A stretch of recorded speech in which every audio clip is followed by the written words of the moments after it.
अगर इंग्लिश वाले परेशान हो रहे हैं कि सर हिंदी में लिख रखा है, बेफिक्र रहो, अगली स्लाइड में इंग्लिश में लिखा है, पढ़ा के जाऊंगा, कुछ भी नहीं छोड़ूंगा भाई। देखो है ना, ये सॉल्यूशन चैप्टर का अंडरटेकर है भाई, WWE देखा होगा, अंडरटेकर कैसे कबर से निकल आता था, ये वही है। सबको साथ में लेके चलना है, क्लास बाइलिंगुअल है, तो थोड़ा इंतजार प्यार से हर एक बच्चे का ख्याल रखना पड़ता है भाई, है ना। मेले मिलता था ना जिसमें फूकते थे तो छोटे छोटे बुलबुले निकलते थे, सेम वही कॉन्सेप्ट लग रहा है, उसमें हवा होती थी, यहाँ पे क्या हो रही है, CO2 है, फिजनेस बनती है। तो अभी तो समझते हैं कि अगर सिर्फ नियम पूछा है, सिर्फ नियम पूछा है और मैथमेटिकल एक्सप्रेशन लिखने को बोला है तो क्या करना है, भूला हुआ है। NaCl क्या होता है हमारा, टेबल सॉल्ट, जो आप घर में नमक खाते हो ये वही है। टेम्परेचर, जो हमारा तापमान है वो हमेशा किसको उड़ा सकता है, किसको वेपराइज कर सकता है, किसको, वॉल्यूम में कोई चीज, जो वॉल्यूम है, जिसका भार है, जो सॉलिड है, उसको होल्ड कर पाएगा। हमारी फिजिकल केमिस्ट्री आज पूरी की पूरी हो जाएगी, जिसमें विलियन इलेक्ट्रोकेमिस्ट्री और केमिकल काइनेटिक्स अपन पढ़ेंगे, बाइलिंगुअल में रहेगी पूरी क्लास। सिर्फ इंपॉर्टेंट क्वेश्चंस बताऊंगा, जहां जहां इंपॉर्टेंट रहेंगे, कुछ कॉन्सेप्ट जो ज्यादा इंपॉर्टेंट नहीं है उसमें थोड़ा डिटेल में भी जाना पड़ा तो जाऊंगा, ठीक है। और इसका PDF आपको आराम से इस क्लास के बाद, जैसे ये क्लास खत्म होगी इसके 5-10 मिनट बाद आपको दिलवा दूंगा, इस बात की गारंटी रहेगी मेरी। साथ ही साथ इस बात को ध्यान रखना कि इसके साथ मैं कुछ थोड़े बहुत होमवर्क देते हुए चलूंगा, क्योंकि देखो मैं इंपॉर्टेंट क्वेश्चन तो आपके लिए ढूंढ के लाया हूं, लेकिन हो सकता है मुझे अंदर से इंट्यूशन आ रहा, अंदर से हमारी आत्मा ये बोल रही है भैया ये सवाल भी फंस सकता है, तो मैं उन सवालों को आपके लिए होमवर्क दे के जाऊंगा, तो उन सवालों पे भी आपको ध्यान देना रहेगा, ठीक है। और साथ ही साथ एक बात और ध्यान रखना, मैं 2 मार्क, 3 मार्क और 4 मार्क वाले सवाल पढ़ाऊंगा, अति लघुत्तरी, लघुत्तरी और दीर्घोत्तरी सवाल मैं कराने वाला हूं। लेकिन क्या यहां से ऑब्जेक्टिव नहीं आ सकते सर? बिल्कुल आ सकते हैं। देखो जो 2 मार्क का सवाल है, जो 2 मार्क का सवाल है वो अपग्रेड करके 3 मार्क में पूछा जा सकता है। जो मैं 3 मार्क में पढ़ाऊंगा तो हो सकता है वो 4 मार्क में भी आ जाए, तो इस बात के लिए तैयार रहना है हमें कि जो 2 मार्क है ऐसा नहीं कि सिर्फ 2 मार्क में ही आएगा, 3 मार्क में भी फंस सकता है, 3 मार्क वाला सवाल 4 मार्क्स में भी फंस सकता है। साथ ही साथ हमें लकीर का फकीर नहीं बनना है भाई, ऐसा नहीं है कि सर ने सिर्फ एक चीज बोल दी उसी पे टिके हैं, उसके आसपास की चीजों पे भी ध्यान देना रहेगा, क्योंकि MP बोर्ड जरूरी नहीं है सीधा कान पकड़े, घुमा के भी कान पकड़ सकता है ना। तो इन सारी बातों का ध्यान रखेंगे भाई साहब, है ना, ठीक है बेटा जी। विनीत पांडे, हेलो काला जामुन, गुड मॉर्निंग, काला जामुन आ गया भाई। तो भाई वही बात है कि अरिविहान के टीचर्स की आंखों का तारा है, काला जामुन तो हमारा है ना। चलो तो चलो बात शुरू करते हैं, अपन पढ़ाई शुरू करते हैं, मेरे पढ़ाई पे चलते हैं। पहला सवाल देखते हैं, पहले सवाल के साथ शुरुआत कर रहे हैं, शुभारंभ कर रहे हैं हम लोग, ठीक है। पहला सवाल देखो क्या बोल रहा है भाई, पानी की मोललता की गणना करें, कह सकते हैं calculate the molality of water. और जैसे मैं बात बोल रहा था, देखो एक बात और समझा दूं, इसके बाद आगे बढ़ते हैं। ये जो सवाल है क्या ये अपने आप में ऑब्जेक्टिव नहीं बन सकता? बन सकता है, ये अपने आप में एक ऑब्जेक्टिव भी है। अगर यही 1 मार्क के लिए पूछ लिया जाए, ऑब्जेक्टिव में पूछ लिया जाए तो भी करना पड़ सकता है। तो कभी भी ये समझ लो, ऑब्जेक्टिव के लिए हम परेशान बहुत ज्यादा होते हैं, लेकिन ऑब्जेक्टिव एक ऐसा अंधा कुआं है जिसको प्रेडिक्ट करना मुश्किल हो जाता है। लेकिन अगर आपने तैयारी ठीक से करी, सारी बातें ठीक से समझी हैं, तो वो भी आसान हो जाते हैं। जैसे मैं ये बता रहा हूँ, क्या इसमें से कोई भी एक पॉइंट उठा के ऑब्जेक्टिव नहीं बनाया जा सकता? बनाया जा सकता है। लेकिन फिर आप बोलते कि सर आपके पढ़ाई में क्वेश्चन नहीं आते, अरे आते हैं भाई, आप ध्यान नहीं दे रहे हो। टुकड़ों को भी पकड़ो, ये जो टुकड़े हैं इनको भी आपको पकड़ना पड़ेगा, ठीक है भाई। तो बच्चे आ चुके हैं 55.6, अरे 55.6 कैसे आएगा भाई, 55.5 होता है। उसको ज्यादा अगर आप ले लेते हो कि ज्यादा अप्रोक्सीमेट कर दो तो 55.6 ले लेते हैं, लेकिन ज्यादा एक्यूरेट जो आपको पेपर में देखने को मिलेगा वो 55.5 होगा, ठीक है। चलो देखो, 1 लीटर शुद्ध पानी का द्रव्यमान कितना होगा, 1 किलोग्राम। ये दिया नहीं, ये हमारे पूरे सवाल में दिया नहीं है, लेकिन ये हमें पता होना चाहिए कि ये कंडीशन में जब दिया हुआ नहीं है तो 1 किलोग्राम हम ले सकते हैं। और पानी का अणुभार कितना होता है, 18 ग्राम। H2O होता है भाई, H2O होता है, O का 16, ये 2 + 16 18, ये बात याद रहेगी। चलो अब देखो, अगर मुझे इसका क्या मोलों की संख्या निकालनी है, क्या निकालनी है, मोलों की संख्या निकालनी है, तो 1000/18 करना है, जिससे आ जाएगा क्या हमारा, ये मोल की संख्या आ गई हमारी, क्या आ गई, मोल की संख्या आ गई है। मोलैरिटी ऑफ प्योर वाटर कितना होता है, 55.6। क्योंकि अगर मोलैरिटी का फॉर्मूला पे जाएं, मोलैरिटी का अगर फॉर्मूला देखें, मोललता का जो फॉर्मूला होता है उसके बारे में बात करें तो क्या होता है कि भाई आप मुझे बता दो कि कितना है, क्या मोल किसके, आपके यहाँ पे क्या है, पानी, और उसका वो मास कितना है, क्या मास कितना है, हमने मोल निकाल लिया कितना है 55.56, क्या है 55.56।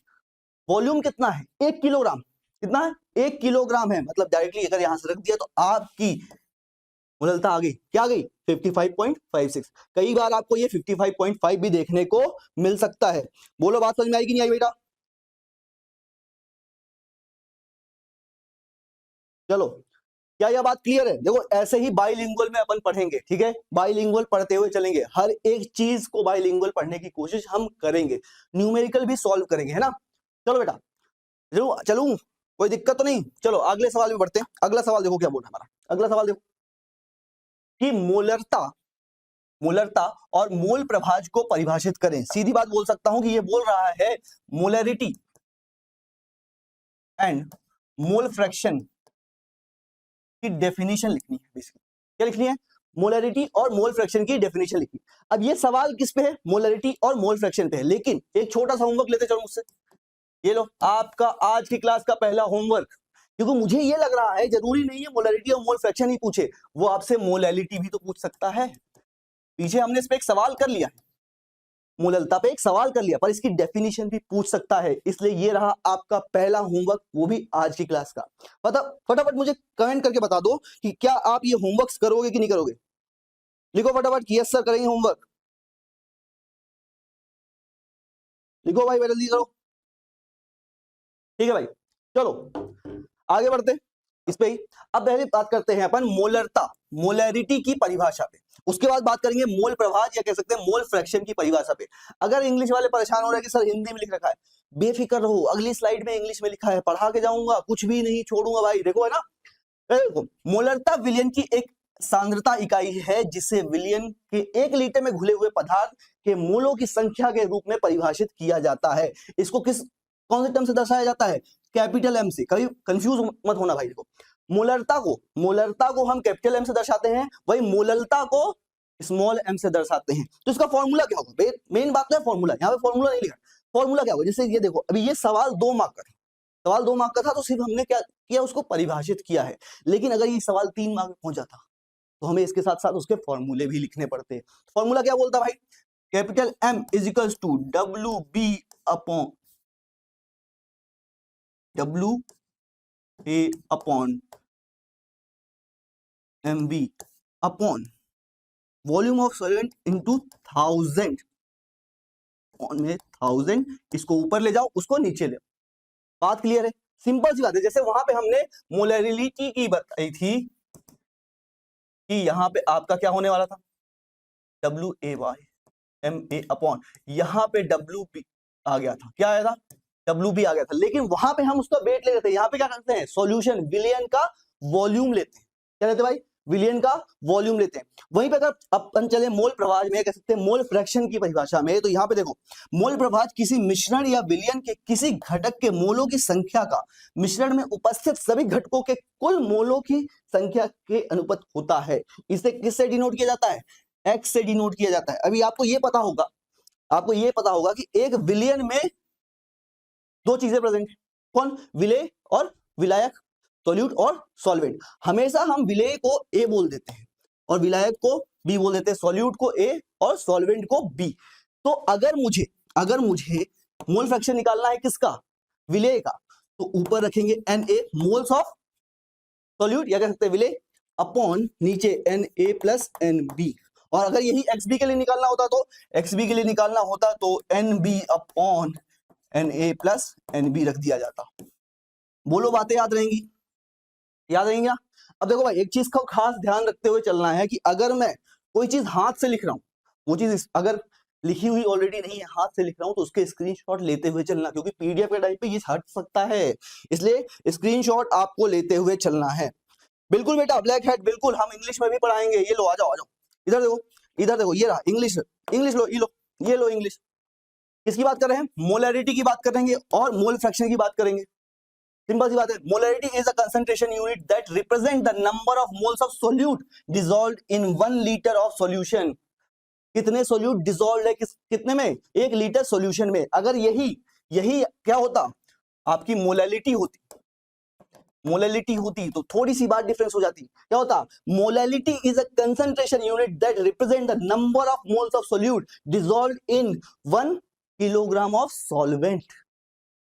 मोलैलिटी में क्या लेते हैं? केजी लेते हैं, और वहीं पे मोलैरिटी में हम क्या लेते हैं? सॉल्यूशन का वॉल्यूम लेते हैं। इस बात को ध्यान रखेंगे ना। मोल फ्रैक्शन पे आते हैं। मोल फ्रैक्शन क्या बोलता है भाई? Mole fraction is the ratio of the number of moles of a particular components in a mixture to the total number of moles of all component present in a mixture. It is a dimensional quantity usually denoted by small x और capital X को denote कर सकते हैं। Basically क्या है? Moles कितने present हैं solution में, इस बात का है। अगर सॉल्यूट का निकालेंगे तो X A is equal to N A upon N A plus N B होगा। वहीं पे अगर सॉल्वेंट का निकालेंगे तो N B upon N A plus N B होगा। बोलो बात याद रहेगी? याद रहेगी कि नहीं भाई? अगले सवाल पे चलते हैं। देखो अगला सवाल क्या बोल रहा है भाई? स्थिर क्वाथी मिश्रण को उदाहरण सही समझाइए। Explain azeotropes with an example. Azeotropes को समझाना है। लेकिन एक बात बताओ, ये सॉल्यूशन चैप्टर का अंडरटेकर है भाई। डब्ल्यूडब्ल्यू देखा होगा, अंडरटेकर कैसे कबर से निकल आता था, ये वही है। बहुत बार पूछा नहीं गया है एमपी बोर्ड के द्वारा, लेकिन पूछा जा सकता है। क्योंकि क्या है, आजकल एमपी बोर्ड जो है ना, वो खुद कवर से निकल रहा है, वो अच्छी अच्छी चीजें लेके आ रहा है, पेपर थोड़ा टफ बनाने की कोशिश करने लग गया है। तो इस बात को ध्यान रखना कि ये सवाल थोड़ा कठिन हो सकता है, थोड़ा आउट ऑफ टॉपिक अभी आपको लग सकता है, लेकिन इसके आने के चांसेस रहेंगे। क्या होता है भाई? स्थिर क्वाथी। स्थिर क्वाथी मिश्रण, एजियोट्रॉप मिक्सचर, एक ऐसा मिश्रण है जिसका क्वथनांक स्थिर होता है ना। और यह जब यह मिश्रण उबलता है तो वाष्प और द्रव दोनों का संगठन समान होता है। इस प्रकार के मिश्रण को साधारण आसवन द्वारा अलग नहीं किया जा सकता। सिंपल डिस्टिलेशन से आप इसको अलग नहीं कर सकते हो। ऐसे मिक्सचर क्या है? जो ऐसे हैं जो maintain the same composition in both liquid and vapour phase when it boils. Liquid और वेपर फेज में सेम कंपोजिशन मेंटेन रखते हैं। This special property means that an azeotropic mixture cannot be separated into its component through simple distillation. Simple distillation के through अलग नहीं हो सकता। ये तो रही डेफिनेशन की बात, पर सबसे ज्यादा इंपॉर्टेंट इनके उदाहरण है। क्या उदाहरण? इसके एग्जाम्पल बहुत इंपॉर्टेंट है। इथेनॉल और वाटर, एसीटोन और क्लोरोफॉर्म। इथेनॉल, वाटर और एसीटोन और क्लोरोफॉर्म, इसके उदाहरण आपको याद करने पड़ेंगे भाई। अगला सवाल देखो भाई, क्या बोल रहा है? हेनरी के नियम को अनुप्रयोग सहित समझाइए। हेनरीज लॉ समझाना है। क्या? Henry's law. पहले हिंदी में कर लेते हैं, हिंदी वाले बच्चे देखो। इसके बाद देखो इंग्लिश वाले, थोड़ा सा अपने को पेशेंस रखना है। मैं इंग्लिश में ही पढ़ाऊंगा, बीच में ऐसा भी करूंगा, पहले इंग्लिश पढ़ाऊंगा बाद में हिंदी पढ़ाऊंगा, तो हमें सबको साथ में लेकर चलना है। क्लास बाइलिंगुअल है, तो थोड़ा इंतजार, प्यार से हर एक बच्चे का ख्याल रखना पड़ता है भाई, है ना। तो देखो हेनरी का नियम कहता क्या है? निश्चित ताप पर किसी द्रव में गैस के विलेयता उस गैस के आंशिक दाब के सीधे समानुपाती होते हैं। यही कहता है, ये आपकी पूरी डेफिनेशन, ये यहां से लेकर यहां तक ये आपकी डेफिनेशन है किसकी? हेनरी के नियम की। हेनरी का नियम क्या बोलता है? निश्चित ताप पर किसी द्रव में गैस की विलेयता उस गैस के आंशिक दाब के सीधे समानुपाती होती है। सिंपल बात बोली है कि जो उसका प्रेशर है, P is directly proportional to X। X क्या हमारा? मोल प्रभाज है। क्या है? मोल प्रभाज है। जब आप इसको हटाते हो, ये हटाओगे जब आप, तो P is equal to KHX बन जाएगा। क्या होगा? P is equal to KHX। यही उसकी क्या है? इक्वेशन है। क्या है? यही उसकी इक्वेशन। इसमें क्या है? Px क्या है? गैस के मोल का प्रभाज। P क्या है? गैस का आंशिक दाब। और हेनरी स्थिरांक KH क्या है? हेनरी स्थिरांक है, जो हर एक गैस के लिए अलग होता है। लेकिन अब देखो, ये जो सवाल था उसके लिए इतना बहुत काफी था, लेकिन इसने इसके क्या पूछ लिए हैं? अनुप्रयोग पूछे हैं। कहां कहां इस्तेमाल करते हैं हम दैनिक जीवन में, कहां यूज हो रहा है हमारे दैनिक जीवन में, कहां काम आ रही है हेनरी लॉ, उसमें बात करते हैं। सोडा वाटर का निर्माण, गोताखोरों में नाइट्रोजन नार्कोसिस और जलीय जीवों के लिए ऑक्सीजन उपलब्धता। ये क्या है भाई? क्या कभी आपने कोल्ड ड्रिंक पी है?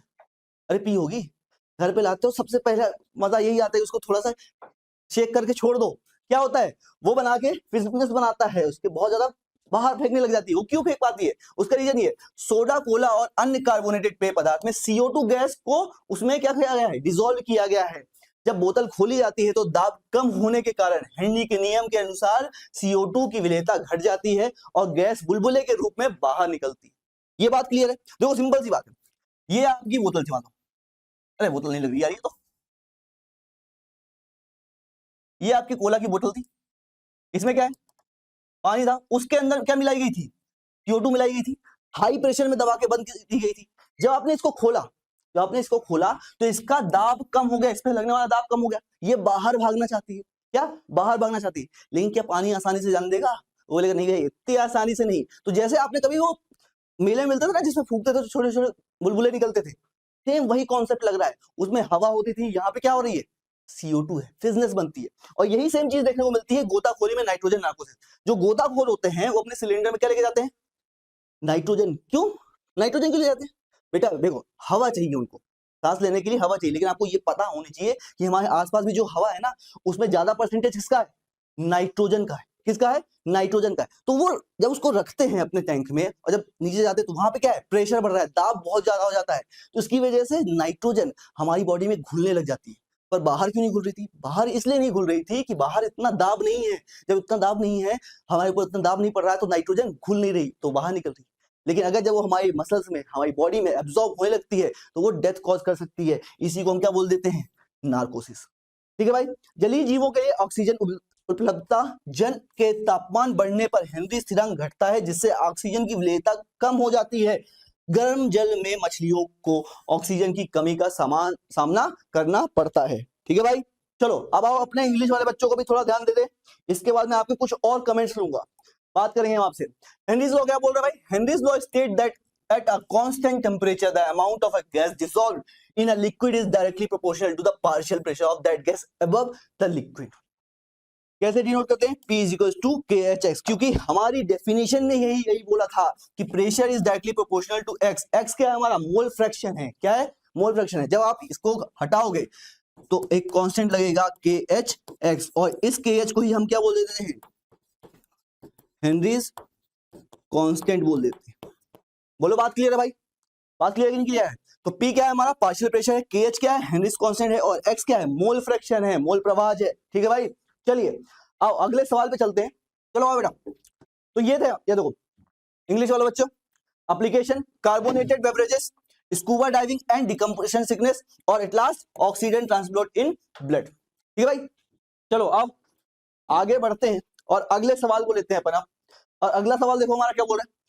राउल्ट का नियम। क्या? राउल्ट का नियम क्या है और इसका गणितीय व्यंजन लिखिए। राउल्ट का नियम समझाना है और उसकी व्यंजन करनी है। ठीक है।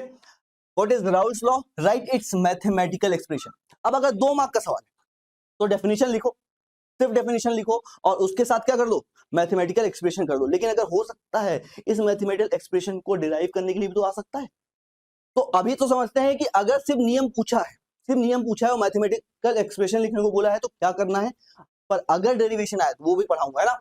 राउल्ट का नियम बताता है कि किसी विलयन में एक घटक का आंशिक दाब शुद्ध घटक के वाष्प दाब और विलयन में उसके मोल अंश के गुणनफल के बराबर होता है। यह नियम एक निश्चित तापमान पर आदर्श विलयनों पर लागू होता है। सिंपल सी बात है। फॉर्मूला बोल रहा है that PA is equals to P0 A x। ये है आपका मैथमेटिकल एक्सप्रेशन। क्या है? Mathematical expression. ये शुद्ध, जब वो शुद्ध है तब की बात कर रहा है, तब का दाब है। पर वो जब विलेन में प्रेजेंट है उस टाइम का दाब ये होगा। ठीक है भाई। Raoult law state that the partial pressure of a component in a solution is equal to the vapour pressure of the pure component multiplied by its mole fraction in the solution. बात clear रहेगी भाई। अगर mathematical expression लिखना है तो ये रहा आपका मैथमेटिकल एक्सप्रेशन। ठीक है भाई। चलो अगर स्क्रीनशॉट लेना हो तो ले लो फटाफट, है ना। चलो अब आगे बढ़ते हैं, इसका डेरिवेशन देखते हैं। देखो भाई डेरिवेशन क्या बोल रहा है। अरे डेरिवेशन कहाँ गया भाई? कसम से कह रहा हूं यहीं पे था। कोई बात नहीं, हाथों से बनाना पड़ेगा, बना लेते हैं भाई। चलो विलेय और विलायक पहले बनाते हैं, ए और बी।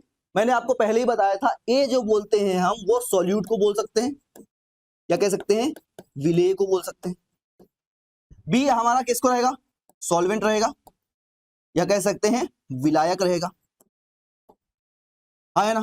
अब मैं इस चीज को अगर हीट करता हूं, इसमें हमने क्या रख दिए हैं? विलेय और विलायक रख दिए हैं, और अगर हम इसको हीट कर रहे हैं और इसको ऊपर से बंद कर दो, ऊपर से हमने इसको बंद कर दिया, अब ये इवेपोरेट होगा कि नहीं? उड़ेगा कि नहीं भाई साहब?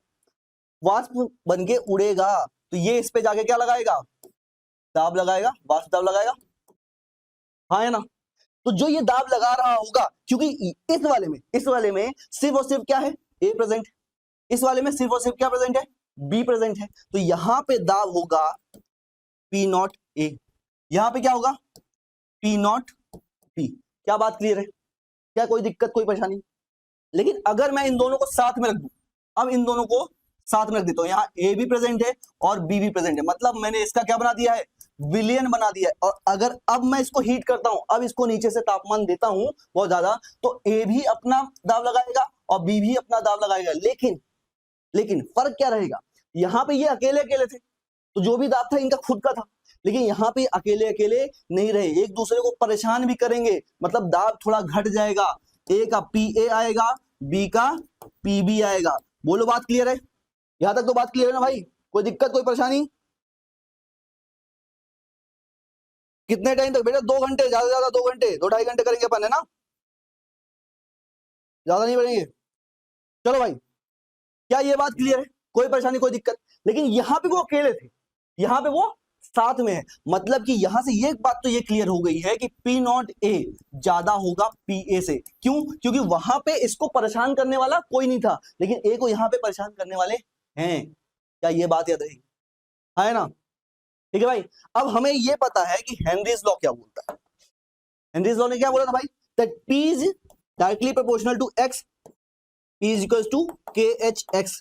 ये बात क्लियर है ना? कोई दिक्कत, कोई परेशानी यहां तक? अगर मैं स्पेसिफिकली इसके लिए निकालूं तो क्या आ जाएगा? P naught A is equals to KHXA होगा, है ना? वहीं पे B के लिए निकालूंगा तो P naught B is equals to KHXB होगा। क्या ये बात क्लियर है? ये दोनों के लिए स्पेसिफिक है, ये PA के लिए है, ये PB के लिए। कोई दिक्कत, कोई परेशानी नहीं ना? अब देखो यहां पे मेन बात ये है कि जब मैं सिर्फ ए की बात कर रहा हूं तो यहां पे सिर्फ मोल किसके हैं? सिर्फ और सिर्फ ए के हैं। जब मैं इसकी बात कर रहा हूं तो यहां पे सिर्फ और सिर्फ बी के हैं। तो मोल प्रभाव क्या है? मोल प्रभाव यहाँ पे एक होगा, यहाँ पे एक होगा, मतलब ये भी एक हो चुका है और ये भी एक हो चुका है। मतलब की बात क्या हो गई? P naught A is equals to K H आएगा और P naught B is equals to भी के एच आएगा। ये बात कब की है?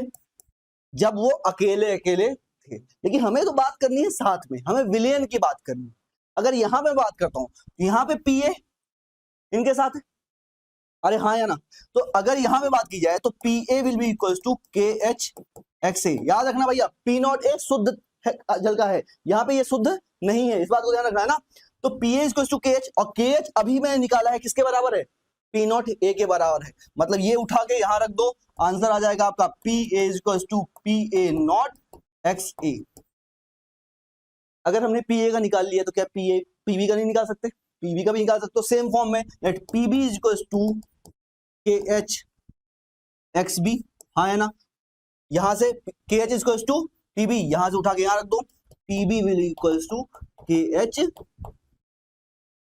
एक second, P naught B X B. क्या बात क्लियर है भाई? आपकी दोनों एक्सप्रेशंस आ चुकी हैं, ये आपके लिए दोनों इंपॉर्टेंट रहने वाली है, ये बात याद रखना भाई। एक ये वाली और एक ये वाली, यही थे हमारे राउल्स नियम की मैथमेटिकल एक्सप्रेशन। क्या बातें याद रहेंगी भाई? कोई दिक्कत, कोई परेशानी? फटाफट स्क्रीनशॉट ले लो, फिर अपन आगे बढ़ेंगे। आपने स्क्रीनशॉट ले लिया होगा, चलो आगे बढ़ते हैं, अगले सवाल को देखते हैं। देखो अगला सवाल क्या बोल रहा है हमारा। अब देखो एक न्यूमेरिकल है जो इंपॉर्टेंट है, इसको करते हैं। देखो सवाल क्या बोल रहा है, यदि 250 ग्राम पानी में 5.85 ग्राम NaCl घुला हुआ है तो विलयन की मोललता की गणना करें। क्या निकालना है हमें? मोललता निकालना है भाई। कब? जब 250 ग्राम पानी में 5.85 ग्राम NaCl घुला हुआ है। NaCl क्या होता है? हमारा टेबल सॉल्ट, जो आप घर में नमक खाते हो ये वही है ना? Basically if 5.85 gram NaCl is dissolved in 250 gram of water, calculate the molality of the solution। क्या निकालना भाई? मोलैलिटी निकालनी है। कोई दिक्कत, कोई परेशानी इसमें? चलो आओ देखो, मोललता स्मॉल m निकालनी है, विलय के मोलों की संख्या अपॉन विलायक का भार, विलय के मोलों की संख्या अपॉन विलायक का भार।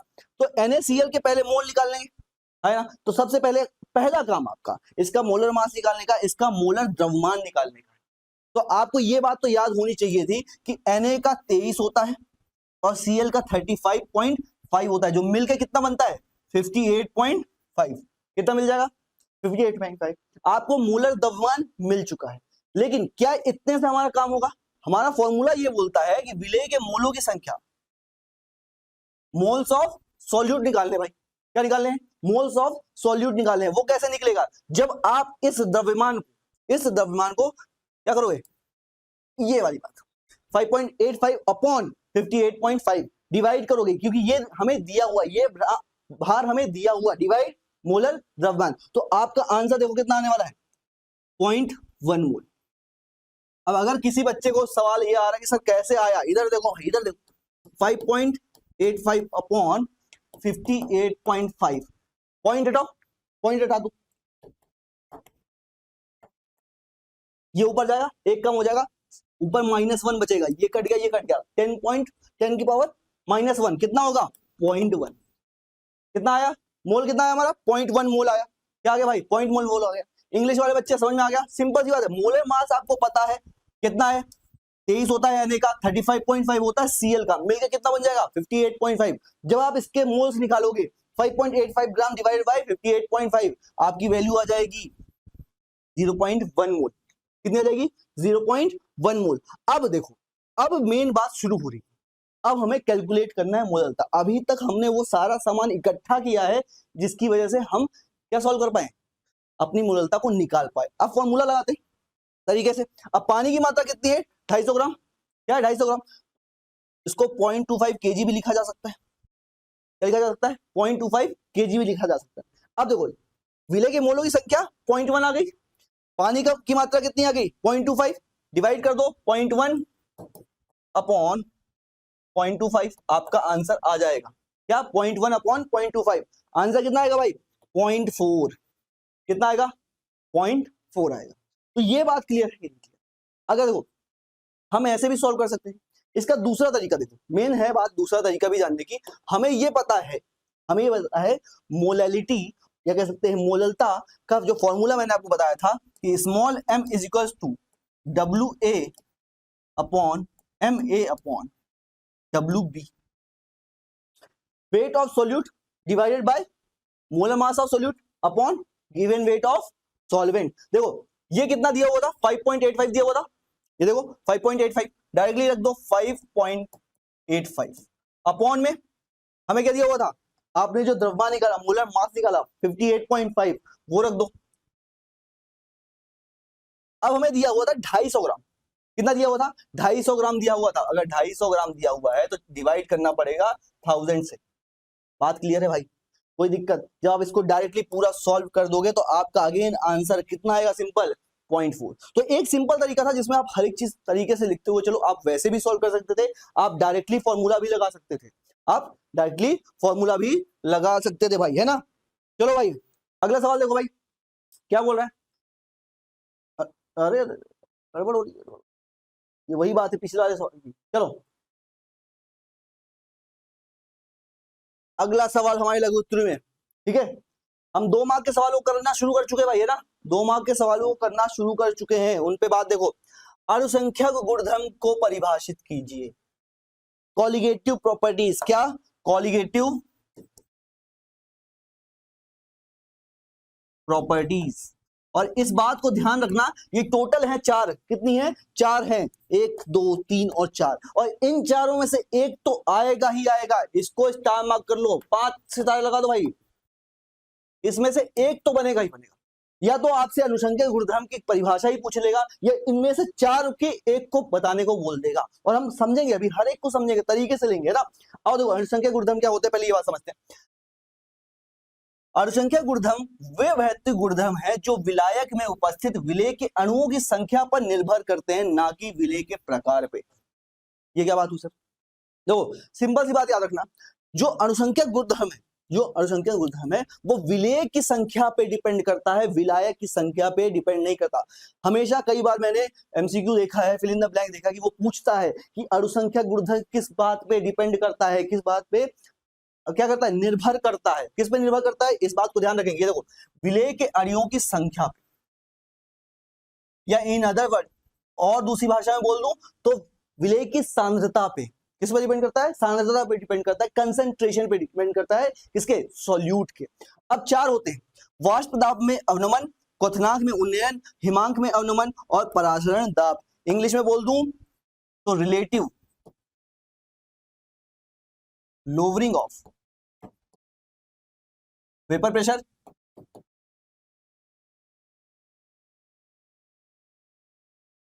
Elevation in boiling point, depression in freezing point,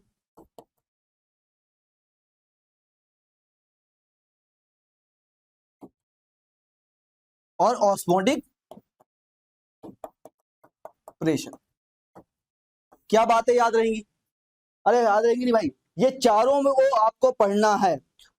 तन्विका काले, हाँ बेटा इनऑर्गेनिक मैं कल पढ़ाऊंगा, कल मैं दोनों चैप्टर डीएनएफ ब्लॉक और आपका कोऑर्डिनेशन कंपाउंड उप संयोजन यौगिक, ये दोनों चैप्टर्स अपन कर लेंगे, ठीक है। अब यहाँ पे एक खास बात है, आगे चलें उससे पहले एक खास बात आपको और याद रखनी है कि जो वाष्प दाब है, जो क्वथनांक है, जो हिमांक है, ये अपने आप में आपके अणुसंख्या गुणधर्म नहीं होते हैं। वेपर प्रेशर, बॉइलिंग पॉइंट और फ्रीजिंग पॉइंट, ये अपने आप में अणुसंख्या गुणधर्म नहीं है। Relative lowering of vapour pressure है, एलिवेशन इन बॉइलिंग पॉइंट है, डिप्रेशन इन फ्रीजिंग पॉइंट है। उस बात को ध्यान रखना, कभी भी ये मत लिख देना कि वेपर प्रेशर वाष्प दाब अणुसंख्या गुणधर्म है। हमेशा याद रखना वाष्प दाब में अवनमन ही क्या है? अणुसंख्या गुणधर्म। कई बार आपको क्वेश्चंस बहुत ज्यादा कंफ्यूज करेगा, हो सकता है ऑब्जेक्ट में ये सवाल पूछा जाए, ये हो सकता है पूछ ले कि ये वाष्प दाब एक अणुसंख्या गुणधर्म है कि नहीं है। तो वाष्प दाब एक अणुसंख्या गुणधर्म नहीं है, वाष्प दाब में अवनमन है, ठीक है। अब देखो, इसके पहले अपन आगे बढ़े, ये चीजें तो अपन लिख चुके हैं, इन सब के फॉर्मूला भी इंपॉर्टेंट है क्योंकि उन पे सवाल बनते हैं, न्यूमेरिकल छोटे छोटे हो सकता है पूछ ले, तो उसको भी लेते हुए चलो। वाष्प दाब में अवनमन क्या होता है भाई? P naught A minus P A upon P naught A is equal to X A. वहीं पे क्वथनांक में उन्नयन, ये क्या है? Delta T B is equal to K B is M. ये एम क्या है? मोलैलिटी है भाई, क्या है? मोलैलिटी है, मोललता है, क्या है? मोललता है। हिमांक में अवनमन, delta T F is equal to K F M. Again ये स्मॉल एम क्या है? आपकी मोलैलिटी है, मोललता है, क्या है? मोललता है। बात याद रही भाई। वहीं पे परासरण दाब, इसको क्या बोलते हैं? Pi is equal to C R T. ये सी देख कंफ्यूज मत हो जाना, सांद्रता के बारे में बात कर रहा है, इन शॉर्ट बोल रहा है मोललता है। ये भी, इसको आप स्मॉल एम भी लिख सकते हो, कोई बड़ी बात नहीं है, ठीक है। क्या ये बात क्लियर है? स्क्रीनशॉट ले लो, इसके बाद अपन आगे बढ़ते हैं, थोड़ा इंग्लिश वाले बच्चों के लिए बात कर ली जाए, है ना। इंग्लिश वाले बच्चे, यहाँ पे जो लिखा हुआ है, ये जितनी भी फॉर्मूले लिखे हुए हैं, ये वहां पे नहीं लिखवा रहा हूँ, यहीं पे लिखे रहेंगे, स्क्रीनशॉट ले लेना, भूलना मत, है ना। चलो भाई आओ कोलिगेटिव प्रॉपर्टीज पे बात कर ली जाए, थोड़ा इंग्लिश में भी बात कर लेते हैं। कोलिगेटिव प्रॉपर्टीज क्या होता है भाई? Colligative properties are physical properties of solution that depends on the number of solute particles present in the solution. किस पे डिपेंड करता है? सोल्यूट पार्टिकल्स पे डिपेंड करता है कि कितना प्रेजेंट है, rather than the nature or type of solute. These properties depends only on the total number of solute particles and affect physical properties या कहते हैं physical behavior of the solution. तो टोटल चार है, कितनी है? Lowering of vapor pressure, elevation of boiling point, depression of boiling point और osmotic pressure. और ये बात तो मैंने आपको समझाई थी कि अकेले वेपर प्रेशर कभी कोलिगेटिव प्रॉपर्टी नहीं होगा, वो कभी भी अपने आप में अणुसंख्या गुणधर्म नहीं होगा, इस बात को ध्यान रखिए। और ये डिपेंड किस पे करता है? ये डिपेंड करता है आपकी सांद्रता पे, किसके? विलेय के, या कह सकते हैं कंसंट्रेशन ऑफ सॉल्यूट पे डिपेंड करता है, ठीक है बेटा। आगे चलते बेटा, अभी तक मेरे ख्याल से सब आपको क्लियर कर चल रहा है ना। चलो अगला सवाल देखो भाई, 25 डिग्री सेल्सियस पर 5% ग्लूकोज विलयन के परासरण दाब की गणना। देखो मैंने क्या बोला कि आपके जितने भी अणुसंख्या गुणधर्म है, जितनी भी कोलिगेटिव प्रॉपर्टीज है, उन पे क्वेश्चन बन सकता है, इस बात का ध्यान रखना। और जो ज्यादा चांसेस, इसके ज्यादा चांसेस हमेशा रहते हैं relative lowering of vapour pressure के उन्नयन पे मैंने कम सवाल देखे, बाकी तीनों पे ज्यादा देखे, और सबसे ज्यादा इस पे देखे परासरण दाब पे लगभग हर दूसरे साल तीसरे साल एक सवाल न्यूमेरिकल बना ही बना है। मतलब pi is equal to C R T, pi equals to CRT, in other word बोलूं तो पाई इक्वल्स टू MRT। ये रटी हुई होनी चाहिए, इस पे सवाल बनेगा ही बनेगा भाई, इस बात को ध्यान रखना है, ठीक है। ये सी कुछ नहीं, कंसंट्रेशन है, सांद्रता है, इसी को दूसरे वर्ड में M लिखा जाता है, ठीक है। चलो एक और सवाल को एक्स्ट्रा दे जाता हूं, एक छोटा सा ऑब्जेक्टिव बता देता हूं जो हो सकता है आ जाए। सवाल ये है कि क्या मूलरता और आपका ये डिपेंड करता है कि नहीं करता टेम्परेचर पे, कौन टेम्परेचर पे डिपेंड करता है, कौन नहीं करता है, ये सवाल अक्सर देखने को मिली है। यानी कि capital M, small m, normality भी ले लेते हैं, ये तीन, इनमें से कौन टेम्परेचर पे, तापमान से कौन बदल सकता है, इस पे सवाल है। कोई जवाब देना चाहेगा, फटाफट बताओ। टेम्परेचर, जो हमारा तापमान है, वो हमेशा किसको उड़ा सकता है, किसको वेपराइज कर सकता है, किसको, वॉल्यूम में कोई चीज हो, जो वॉल्यूम है, जिसका भार है, जो सॉलिड है, उसको थोड़ी ना कर पाएगा। हमने मोलैरिटी में वॉल्यूम देखा है, हमने नॉर्मलिटी में वॉल्यूम देखा है, यहाँ पे केजी में बात होती थी, यहाँ पे लीटर्स में बात हो रही थी। मतलब स्मॉल m को वो कभी भी इफेक्ट नहीं करेगा, ये नॉन डिपेंडेंट है, ये डिपेंडेंट नहीं होता, ये डिपेंडेंट होते हैं।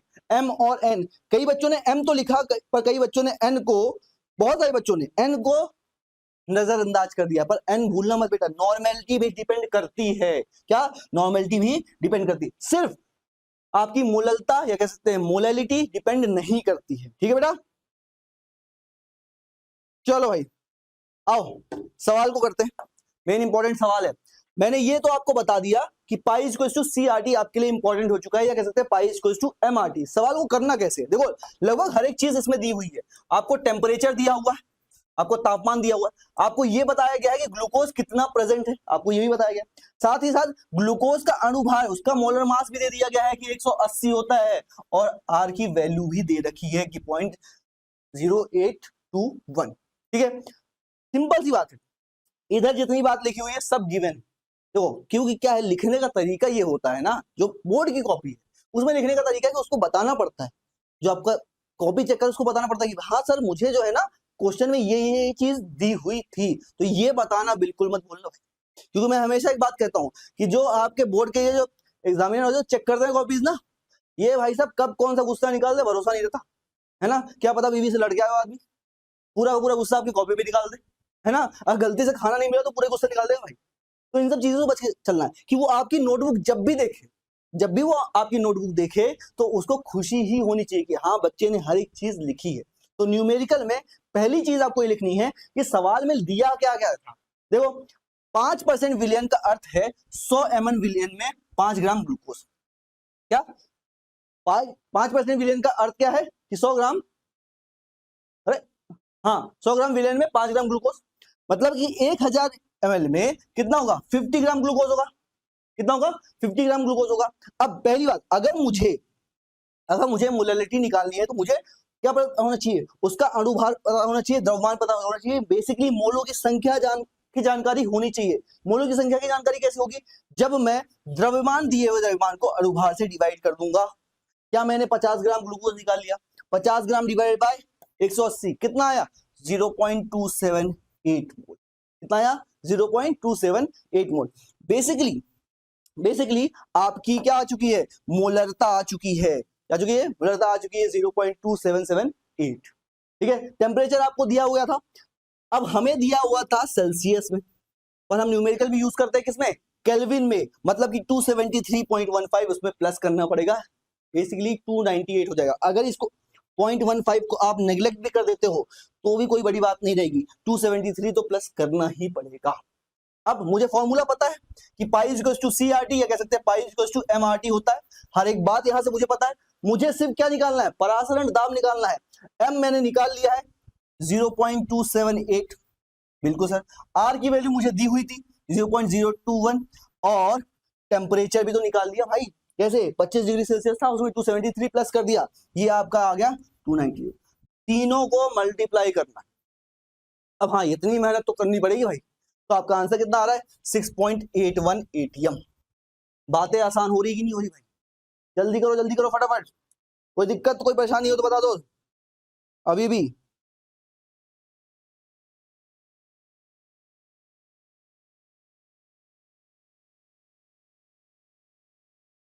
चलिए भाई आओ इंग्लिश वाले बच्चों को भी थोड़ा ध्यान रखा जाए, इंग्लिश में भी बात कर लेते हैं।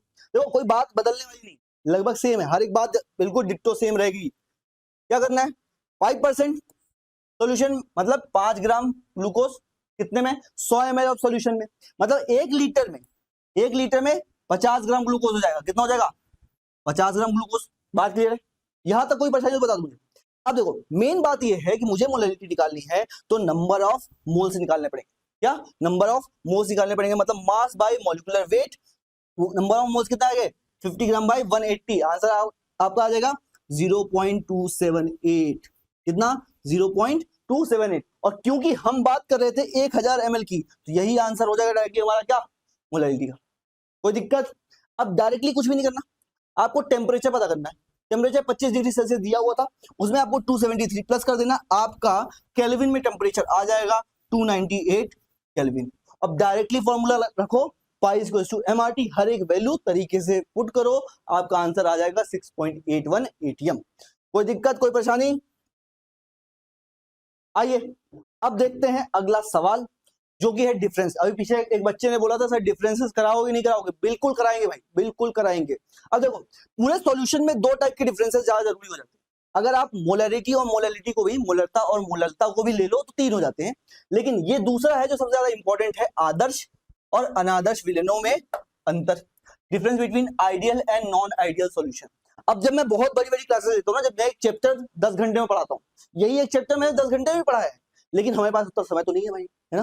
तो तब मैं आपको पॉजिटिव डेविएशन और नेगेटिव डेविएशन भी बताता हूं, लेकिन वो इतना इंपॉर्टेंट नहीं है हमारे एमपी बोर्ड के एग्जाम के लिए, है ना। तो हम सिंपल चलेंगे डिफरेंस में, किसके, आइडियल और नॉन आइडियल सॉल्यूशन के, कितना, आदर्श और अनादर्श विलयन के डिफरेंसेस ये हैं। अब देखो ये है आदर्श,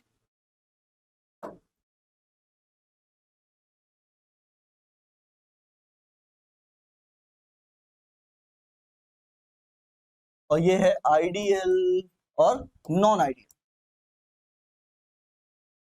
ये हैं डिफरेंसेस। पहले हिंदी वाले देख लो भाई, फिर इंग्लिश वाले में भी बात करते हैं। शुद्ध घटकों के समान होते हैं आदर्श, और अनादर्श क्या, शुद्ध घटकों से अलग होते हैं। क्या, आदर्श क्या होते हैं, शुद्ध घटकों के समान होते हैं बेसिकली। आइडियल क्या होते हैं, सिमिलर टू प्योर कंपोनेंट, वो अपने कंपोनेंट्स के बराबर होते हैं। डिफरेंट फ्रॉम प्योर कंपोनेंट्स, वो डिफर करते हैं।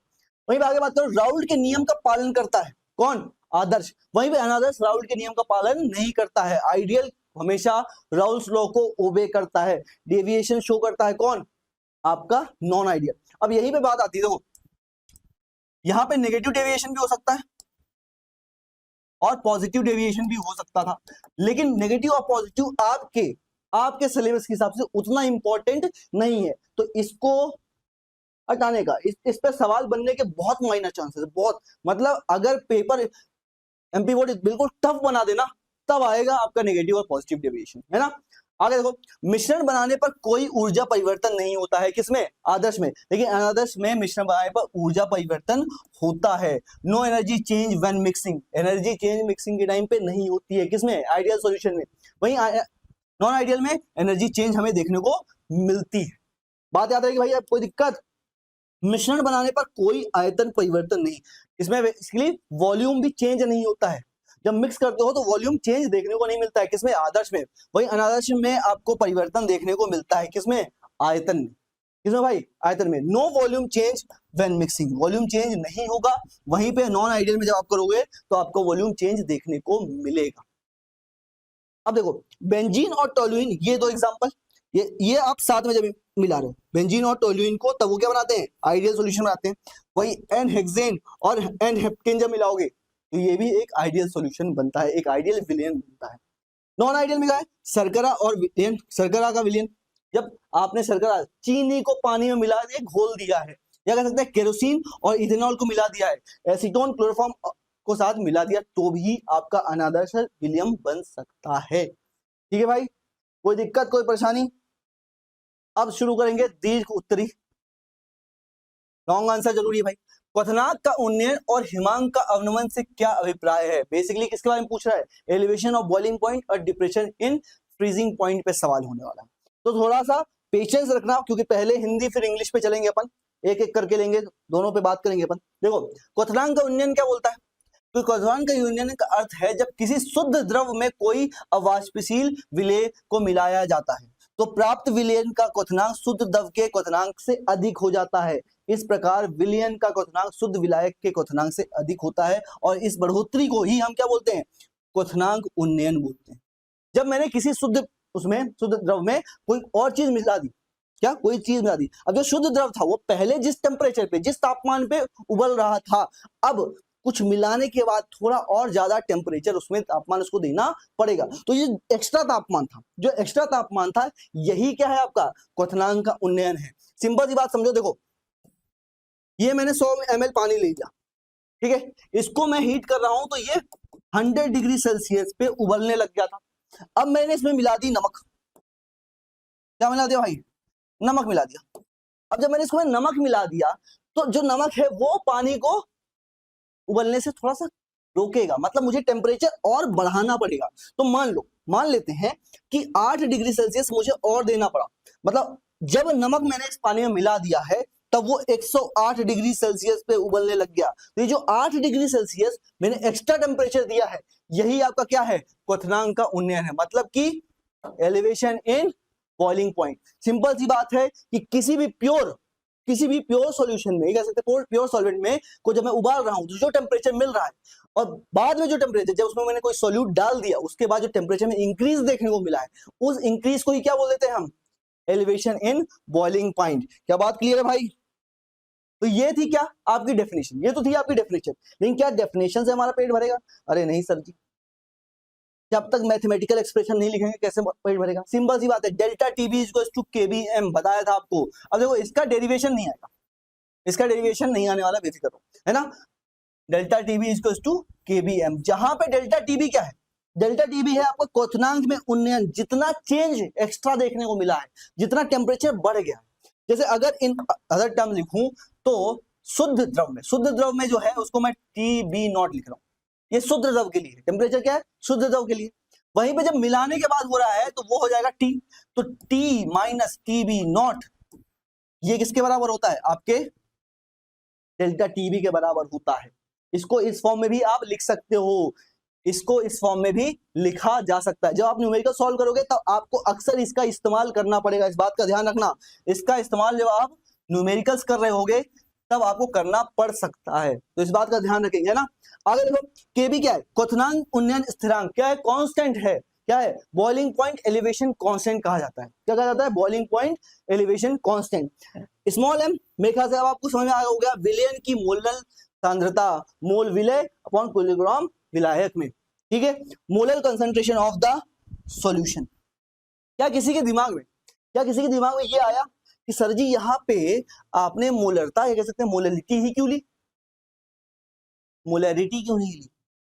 अब बात समझो, जो मैंने बात बताई थी टेम्परेचर डिपेंडेंट वाली कि कौन तापमान पे डिपेंड करता है, इसीलिए बताई थी। देखो यहाँ पे हम टेम्परेचर लगा रहे, यहाँ पे टेम्परेचर लगा रहे, पर हमें चेंज नहीं करना है, यहाँ पे टेम्परेचर रहेगा। कौन डिपेंड नहीं करता था, स्मॉल एम, मोललता या कह सकते हैं मोलैलिटी, ठीक है बेटा। हम पूरी बातें बिल्कुल करते हुए चलेंगे। क्या बातें यहां तक क्लियर है भाई? आओ आगे चलते हैं, अगला सवाल देखो। अब बात करते हैं हिमांक पे। हिमांक के अवनमन की बात करो। हिमांक अवनमन का अर्थ है जब किसी शुद्ध द्रव में कोई अवाष्पशील विलेय मिलाया जाता है तो प्राप्त विलयन का हिमांक शुद्ध द्रव के हिमांक से कम हो जाता है। इस प्रकार विलयन का हिमांक शुद्ध विलायक के हिमांक से कम होता है और इस कमी को हिमांक अवनमन कहा जाता है। बेसिकली जैसे सिंपल सी बात, पिछली बार हमने क्या किया था, उबाला था, बॉईल किया था, तो कुछ मिलाने के बाद उसका टेम्परेचर एक्स्ट्रा और देना पड़ रहा है। इस बार हम उसको फ्रीज कर रहे हैं, क्या कर रहे हैं, फ्रीज कर रहे हैं। जब फ्रिज में रख दिया उसको फ्रीज करने के लिए, बिल्कुल आइस बना, बर्फ बना देनी है, उसमें क्या है। अब यहाँ पे दिक्कत ये है कि मान लो पानी, वापस वही एग्जांपल लेते हैं कि मैंने पानी ले लिया, क्या ले लिया, पानी ले लिया। अब ये पानी को जो मैं जमा रहा था, फ्रीज कर रहा था, तो ये 0 डिग्री सेल्सियस पे हो जा रहा था, पर मान लो वापस मैंने इसमें नमक मिला दिया, क्या मिला दिया, नमक मिला दिया। अब कंडीशन ये होगी कि ये -4 डिग्री सेल्सियस पे कम जाएगा, तो 0 से -4, तो डिप्रेशन वो ना कम हो गया है, टेम्परेचर और कम करना पड़ रहा है। तो ये जो कम किया हुआ टेम्परेचर है यही है कि आपका हिमांक का अवनमन या कह सकते हैं डिप्रेशन इन फ्रीजिंग पॉइंट। बात क्लियर है? तो ये थी आपकी डेफिनेशन, लेकिन अगेन लगभग सिमिलर है। एलिवेशन इन बॉइलिंग पॉइंट और डिप्रेशन इन फ्रीजिंग पॉइंट में जो आपकी बात है किसकी, जो बात आपकी है मैथमेटिकल एक्सप्रेशन की, वो लगभग डिक्टो सेम ही है। देखो यार, देखो पीछे अपन ने पढ़ा था डेल्टा अरे कहां गया delta TB equals to KB M. यहां पे आप क्या देख रहे हो, delta TF equals to KFM. बात डिक्टो सेम है। तो डेल्टा टीएफ क्या है, हिमांक अवनमन है, केएफ हिमांक अवनमन स्थिरांक है, वही एम क्या है, विलयन की मोलर सांद्रता है। क्या है, मोलर सांद्रता। Delta TF depression in freezing point, KF क्या है, फ्रीजिंग पॉइंट डिप्रेशन कांस्टेंट, वहीं पे स्मॉल एम क्या है, आपकी मोलर कंसंट्रेशन ऑफ सॉल्यूशन। बात क्लियर है भाई? कोई दिक्कत, कोई परेशानी? चलो अगले सवाल पे चलते हैं। सवाल देखो भाई, 4 ग्राम यूरिया को 100 ग्राम पानी में घोलने पर विलयन के हिमांक में 1.24 डिग्री सेल्सियस अवनमन प्राप्त होता है। यूरिया का अणुभार ज्ञात कीजिए। अब देखो, उसने आपको केएफ की वैल्यू दे दी, साथ ही साथ दे दी, क्या दे दिया कि 4 ग्राम यूरिया वो 100 ग्राम में जब घोला हमने, तो हमें क्या देखने को मिला, 1.24 डिग्री सेल्सियस का विलयन में हिमांक देखने को मिला है। ठीक है, अब देखो, on dissolving 4 gram urea in 100 gram water, 1.24 degree Celsius depression in freezing point of the solution is obtained. Calculate the molecular mass of urea. अब देखो, मॉलिक्यूलर मास पता करना है यूरिया का, जनरली याद होना चाहिए कि 60 आता है, कि कई जगह यूज होगा, है ना, लेकिन हमें यहाँ पे उसको फाइंड आउट करना है कि आया कैसे भाई।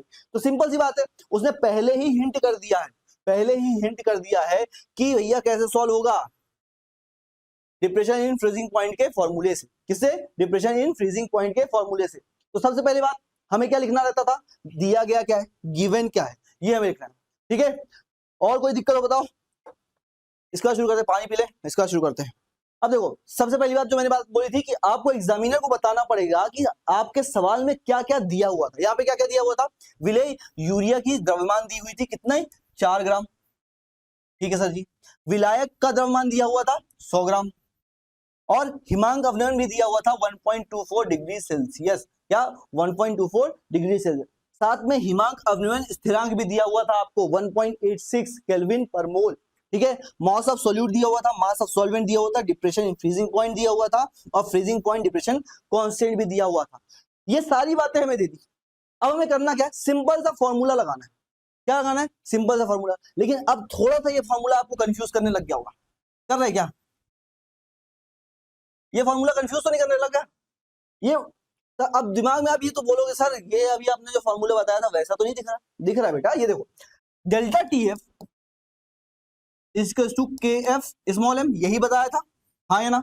अब ये क्या थी, मोललता थी, हाँ है ना, मोलैलिटी तो थी। तो मोलैलिटी को याद करो, हमने एक और किसी तरह से लिख दिया था, हमने स्मॉल एम को लिख दिया था कि भैया W A upon M A upon W B. लिख सकते नहीं लिख सकते, वही बात है। अगर मैं यहां पे लिख देता हूं के एफ तो वैसे रखो एम की जगह पे, तो delta T F is equal to K F multiplied by W A upon M A upon W B. यही बात है, वही बात है। हर एक चीज पुट करनी है, आपका आंसर उतने में आ जाएगा, बेफिक्र हो, है ना। देखो 1.86 4 upon 1000, 1.24 मल्टीप्लाइड बाय 100। कोई दिक्कत हो तो बताओ। यहां से आपका क्या आ जाएगा, मास आ जाएगा। बेसिकली हमें ये निकालना है, एम ए निकालना है। हर एक चीज दी हुई, डेल्टा टीएफ दिया हुआ है आपको, कितना दिया हुआ था भाई 1.24 डिग्री सेल्सियस, केएफ दिया हुआ है आपको 1.86, डब्ल्यू ए दिया हुआ है 4 ग्राम, डब्ल्यू बी दिया हुआ है 100 ग्राम। सब कुछ ले लो, एक साइड कर दो, कैलकुलेट कर दो, आंसर आपका 60 ग्राम आ जाएगा। ठीक है बेटा, चलिए आइए आगे बढ़ते हैं और अगले सवाल पे कदम रखते हैं। देखो अगला सवाल क्या बोल रहा है भाई, तो समय कम बचा है ना, थोड़ी जल्दीबाजी करनी पड़ेगी अब अपने को। कि 18 ग्राम ग्लूकोज C6H12O6 को 1 किलोग्राम पानी में एक बर्तन में घोला जाता है तो 1.013 बार पर पानी किस तापमान पर उबलेगा। What is the molar mass of the solid substance और 18 ग्राम ग्लूकोज। ठीक है, चलो भाई आओ देखो बात करते हैं इस पे। सवाल देखो क्या कर रहा है। पहली बात तो ये लिखना है कि दिया क्या गया था, गिवन क्या है, हर एक बात पता है हमें। ग्लूकोज दिया गया था इसका 18 ग्राम, पानी का द्रव्यमान दिया गया है 1000 ग्राम, बेसिकली कह सकते हैं 1 लीटर।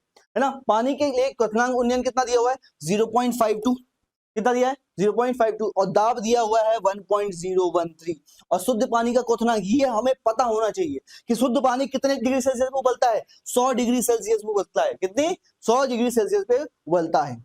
सॉल्व कैसे करना है देखो, we need to calculate the molecular mass of glucose, हमें मोलर भार निकालना पड़ेगा किसका C6H12O6 का, और मेरे ख्याल से ये निकाल सकते हो आप 6 into 12, 12 into 1 plus 6 into 16, ये कैलकुलेट करोगे तो 180 आएगा। कितना आएगा 180 आएगा, और आपको ये फॉर्मूला तो याद ही है, हर एक चीज दी हुई है, पुट करो। देखो 0.52 दिया हुआ था, मोलर कितना आया 0.1 आया 0.1। अब अगर इसको पुट करोगे तो डेल्टा टी भी निकालना है, कितना निकालना है डेल्टा टी भी निकालना है, जो कि कितना निकल रहा है 0.5052, कितना 0.052। लेकिन हमें यह पता है कि शुद्ध जल क्या कर सकते हैं, प्योर वाटर को 100 डिग्री सेल्सियस पे हम उबाल सकते हैं, 100 डिग्री सेल्सियस पे शुद्ध पानी उबलता है। तो ये तो क्या है वो बढ़ा है ना, तो ओरिजिनल सॉल्यूशन में कितना आएगा 100 degree Celsius plus 0.052 degree Celsius, original answer क्या हो जाएगा 100.052। ठीक है, कोई दिक्कत कोई परेशानी। चलो भाई अगले सवाल पे देखो, अगला सवाल क्या है, अब देखो यहां तक था हमारा सॉल्यूशन, सॉल्यूशन समाप्त हो चुका है। अब अपन कदम रख रहे हैं किसकी तरफ पे, इलेक्ट्रोकेमिस्ट्री की तरफ, है ना। चलो आइए भाई देखिए, मानक इलेक्ट्रोड विभव क्या है, what is standard electrode potential. मानक इलेक्ट्रोड विभव जिसमें ई नॉट के रूप में दर्शाया जाता है, एक अभिक्रिया का विभव मापन है जो इलेक्ट्रोड पर तब होती है जब अभिक्रिया में शामिल सभी पदार्थ अपनी मानक अवस्था में हो।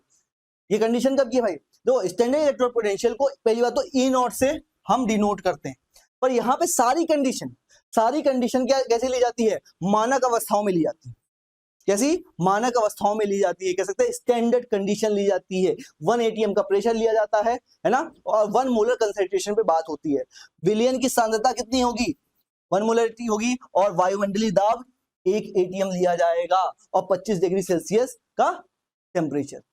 ठीक है भाई, इसी को हम क्या बोलते हैं, इस टाइम पे जो इलेक्ट्रोड पोटेंशियल निकल रहा है उसको ही हम क्या बोलते हैं, स्टैंडर्ड इलेक्ट्रोड पोटेंशियल। बेसिकली कुछ भी नहीं, देखो इलेक्ट्रोड पोटेंशियल मानक इलेक्ट्रोड, तो इलेक्ट्रोड विभव की जो डेफिनेशन, जो इलेक्ट्रोड विभव हो रहा है जब वो स्टैंडर्ड कंडीशन पे हो रहा है उसी को हम क्या बोल देते हैं, मानक इलेक्ट्रोड विभव। इलेक्ट्रोड पोटेंशियल कब, जब स्टैंडर्ड कंडीशंस में हो रहा है तब क्या कहलाएगा, स्टैंडर्ड इलेक्ट्रोड पोटेंशियल कहलाएगा। ठीक है भाई, चलो आगे बढ़ते हैं, क्या बोल रहे हैं बेटा, फैक्ट्स, लाल फूल पीला फूल अरेबियन इज ब्यूटीफुल, वाह भाई।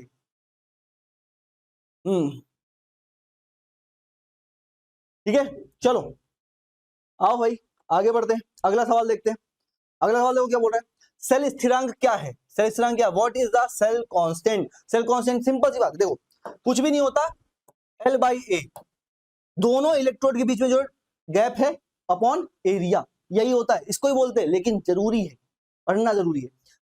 इलेक्ट्रोड के बीच की दूरी को इलेक्ट्रोड के अनुप्रस्थ काट के क्षेत्रफल से विभाजित करने पर प्रांत अनुपात को सेल स्थिरांक कहते हैं। मैंने तो एक लाइन में लिख दिया, लेकिन असली कला है उसको वर्ड्स में लिखने की। The ratio of the distance between the electrodes divided by the area of cross section of the electrode is called cell constant, जिसको हम किससे दर्शाते हैं, जी नॉट से। ये जी स्टार कर लेना, जी स्टार से, किससे, जी स्टार से, जो कि किसके इक्वल होता है, L/A के। किसके इक्वल होता है भाई, L/A के होता है। L लंबाई L है जो कि इसमें मीटर में नापी जाएगी, क्षेत्रफल एरिया है जो मीटर स्क्वायर में नापा जाएगा। ठीक है, तो सेल स्थिरांक की इकाई क्या हो जाएगी, सेल स्थिरांक की इकाई होगी मीटर इनवर्स, या फिर कह सकते हैं सेंटीमीटर इनवर्स भी ले सकते हो, है ना बेटा। चलो क्या ये सवाल क्लियर है, सवालों पे ध्यान देते चलना भाई, सवालों पे ध्यान देना है हमें। आंसर तो आपको पीडीएफ पे मिल जाएगा, सवालों को समझते हुए चलो, है ना। चलो अगला सवाल देखो भाई, अगला सवाल देखो हमारा क्या बोल रहा है, गैल्वेनीकरण क्या है समझाइए, what is galvanisation explain. Galvanisation कुछ भी नहीं, देखो सिंपल सी बात है, कोरोजन जानते होगे, रस्टिंग तो जानते हो, जंग लगता है, तो जंग लगने से बचाने के लिए जो प्रोसेस की जाती है एक प्रोसेस, उसको हम बोलते हैं गैल्वेनाइजेशन। इसमें क्या करते हैं, गैल्वेनीकरण धातु को जस्ते जिंक की सुरक्षात्मक परत से लेपित करना। हम क्या करते हैं, आयरन जैसे लोहे में जंग लगता है उसके ऊपर जिंक की कोटिंग करते हैं, उसी को हम क्या बोलते हैं, गैल्वेनीकरण बोलते हैं। आपके जो आयरन है Fe है उसके ऊपर जिंक की कोटिंग को क्या कहा जाता है, गैल्वेनाइजेशन कहा जाता है। क्या कहा जाता है बेटा? गैल्वेनाइजेशन कहा जाता है। सेल स्थिरांक और चालकता के बीच संबंध क्या है?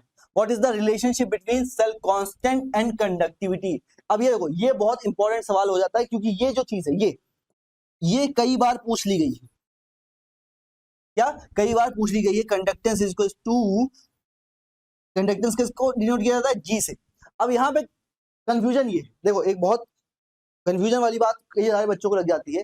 जो सेल कांस्टेंट है इसको जी स्टार से डिनोट किया जाता है, वही कंडक्टिविटी को, या कह सकते हैं चालकता को, जी से। ठीक है, अब यहां से एक होमवर्क और मेरे हिसाब से लेते चलो, एक होमवर्क आपको लेके चलना है, एक होमवर्क और ले लो भाई। मेरे दिमाग में पता नहीं क्यों आज ऐसी चीजें आ रही है कि रेजिस्टिविटी पे, रेजिस्टिविटी पे और आपके कंडक्टेंस और कंडक्टिविटी पे भी सवाल बन सकते हैं। तो इनकी डेफिनेशन जरूर देख लेना भाई, इनकी डेफिनेशन जरूर देख लेना। इन चारों की डेफिनेशन आपको देखनी रहेगी, है ना, ये बात याद रखना। ठीक है, चलो भाई, अवरोध, अवरोधकता और चालकता के बीच। चलिए अगले सवाल पे चलते हैं। देखो भाई, अगला सवाल क्या है? Calculate the standard cell potential of galvanic cell in which the following reactions takes place. ये रिएक्शन टेक प्लेस हो रही है गैल्वेनिक सेल में, उसमें हमें उसकी सेल पोटेंशियल काउंट करनी है। गैल्वेनिक सेल के मानक सेल विभव की गणना कीजिए जिसमें निम्न अभिक्रिया होती है, ये हमें कैलकुलेट करना है। तो सेल कांस्टेंट को x से रिप्रेजेंट करते हैं, है ना? नहीं बेटा, सेल कांस्टेंट को जी स्टार से, जी स्टार, जी उसके ऊपर स्टार, अविनाश शुक्ला, जी स्टार से किया जाता है बेटा सेल कांस्टेंट को। चलो बेटा आओ इसका आंसर देखते हैं। आंसर ये देखो कि कैलकुलेट करना है, ये हमें दी हुई थी रिएक्शन पूरी की पूरी। ठीक है, अब जो फॉर्मूला है वो क्या बोलता है कि रिडक्शन रिएक्शन निकालो, Ag plus electron gives Ag, जिसकी वैल्यू की क्या दी हुई है अभी? प्लस 0.80। वहीं पे Fe के लिए क्या दी हुई है? प्लस 0.77। जब आप ओरिजिनल फॉर्मूला लगाओगे कि E naught cell is equal to E cathode minus E anode, तो आपका आंसर मिलेगा कितना आ रहा है? 0.03 वोल्ट। ज्यादा कंफ्यूज नहीं होगा, सिंपल सिंपल सी चीजें हैं, है ना? तो एक इलेक्ट्रोड पोटेंशियल पे सवाल बन सकता है, ये बात ध्यान रखेंगे आप। ठीक है बेटा जी, तो कंफ्यूज नहीं होना है। मानव सेल विभव का सूत्र याद रखिएगा, मानव सेल विभव का सूत्र याद रखोगे, डायरेक्टली वैल्यू पुट करने के लिए आएगी, इस बात को ध्यान रखना। जैसे यहाँ पे क्या हुआ है, ई नॉट सेल तो दिया हुआ था, कैथोड और एनोड, तो ई नॉट सेल निकालना था, कैथोड और एनोड दिया हुआ था। लेकिन कई बार हो सकता है ई नॉट सेल दे दे, ई एनोड दे दे, आपको बोलते हैं ई कैथोड निकालना है, तो ऐसा भी कर सकता है सवाल, ऐसा भी आपको घुमा सकता है, तो घूमने के लिए तैयार रहेंगे, है ना? कभी कभी कान क्या है, घुमा के पकड़ता है वो, है ना? चलो अगले सवाल पे चलते हैं। अगला सवाल देखो क्या बोल रहा है, यदि 298 केल्विन पर 0.02 मोल लीटर इनवर्स केसीएल विलयन की विशिष्ट चालकता 2.48 10⁻²है, तो इसकी मोलर चालकता की गणना कीजिए।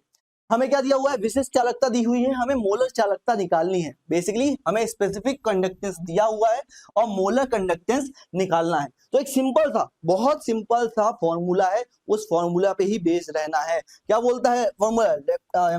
Km multiplied by 1000 upon C। C क्या है? आपकी कंसंट्रेशन है। क्या है? कंसंट्रेशन है। ये रहे वो फॉर्मूला। ठीक है, हर एक बात दी हुई है, हर एक बात दी हुई है, सिर्फ आपको क्या करना है, क्या करना है भाई? डायरेक्टली आपको फॉर्मूला लगाना है और आंसर निकाल लेना है। जनरली कितना आना वाला है? 125 सेंटीमीटर स्क्वायर। ठीक है भाई, चलो तो इन पे प्रैक्टिस करते हुए चलना है भाई, वरना दिक्कत आएगी। अब देखो दो तरीके के डायग्राम, दो डायग्राम बहुत इंपॉर्टेंट है, वो भी इलेक्ट्रोकेमिस्ट्री में से। एक डायग्राम, पहला डायग्राम ये है, what is standard hydrogen electrode, how is it prepared. ठीक है, पहला डायग्राम आ चुका है। तो स्टैंडर्ड हाइड्रोजन इलेक्ट्रोड क्या होता है और ये कैसे प्रिपेयर किया जाता है, ये बात है। तो आपको इसकी डेफिनेशन लिखनी है और तैयारी कैसे की जाती है ये भी लिखना है, साथ ही साथ डायग्राम भी बनाना है। तो चलो मैं डायग्राम के थ्रू ही आपको सारी बात समझा देता हूँ।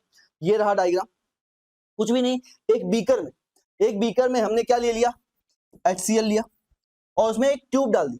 क्या डाली, ट्यूब डाली, जिसमें एक तरफ से हम हाइड्रोजन गैस को अंदर छोड़ रहे हैं और उसमें नीचे एक प्लेटिनम की, किसकी, प्लेटिनम की प्लेट लटकी हुई रहती है।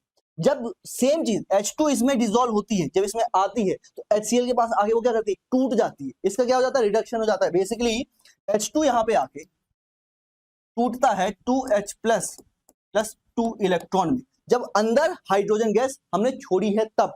मतलब कि यहाँ पे जो हमारा प्लेटिनम है इसके ऊपर अब क्या जाएगा, नेगेटिव चार्ज आ जाएगा। क्या जाएगा, नेगेटिव चार्ज आ जाएगा। अब जब ये जो नेगेटिव चार्ज है ये वापस से H प्लस को वो करेगा कि नहीं करेगा, क्योंकि H प्लस अभी यहाँ पे घूम रहा है, यहाँ पे घूम रहा है, वापस उनको अट्रैक्ट करेगा, अपने पास बुलाएगा। जब ये वापस आएंगे तो ये जो बुलबुले दिख रहे हैं ना, ये जो बुलबुले दिख रहे हैं पास आएंगे तो वो वापस से H2 बन के बाहर हो जाएंगे। Basically 2H plus plus 2 electron वापस मिलेंगे और यही वापस उल्टा हो जाएगा। बात क्लियर रहेगी भाई। आगे देखो, अब देखो कोलरॉस का नियम क्या है, इसके दो अनुप्रयोग दीजिए। What is Kohlrausch law, give its two application. Kohlrausch law पे भी आता है सवाल, इस बात का याद रखेंगे, है ना। सिंपल सा बात है भाई, ये फॉर्मूला दिमाग में रहना चाहिए, ये फॉर्मूला दिमाग में आपके रहना चाहिए। इस पे सवाल हो सकता है, वैसे चांसेस तो कम है पर न्यूमेरिकल भी बन सकता है इस पे। दैट कोलरॉस लॉ क्या बोलता है, it state that the molar conductivity of an electrolyte at infinite dilution is the sum of the molar conductivity of its individual ions। बात याद रहेगी, कोई दिक्कत कोई। देखो भाई ये चीजों को पढ़ते हुए चलना है, आज आपके पास पूरा दिन है, इनको आपको पढ़ना ही पढ़ना है, तभी आपके मार्क्स सिक्योर हो पाएंगे इन तीनों चैप्टर से। ठीक है, चलो बेटा अगले सवाल को देख लेते हैं। अगला सवाल क्या बोल रहा है, what is equivalent conductivity and molar conductivity. इन दोनों के बीच में डिफरेंस भी कई बार पूछ लिया जाता है, जरूरी नहीं डिफरेंस पूछे तो अलग अलग ही पूछ लिया जाता है। जैसे ये अलग यहाँ पे दी हुई है, ये अलग दी हुई है, तो ये सवाल अलग आ जाएगा, ये सवाल अलग आ सकता है। सिंपल आपसे 2 मार्क के लिए पूछ लेगा कि व्हाट इज मोलर कंडक्टिविटी, तो आपको सिर्फ मोलर कंडक्टिविटी की डेफिनेशन लिखनी है। ठीक है, तो इक्विवेलेंट कंडक्टिविटी क्या होती है भाई, it is the conductivity of all ions produced by 1 gram equivalent of an electrolyte solution, जो किससे दिया जाता है, ऐसे।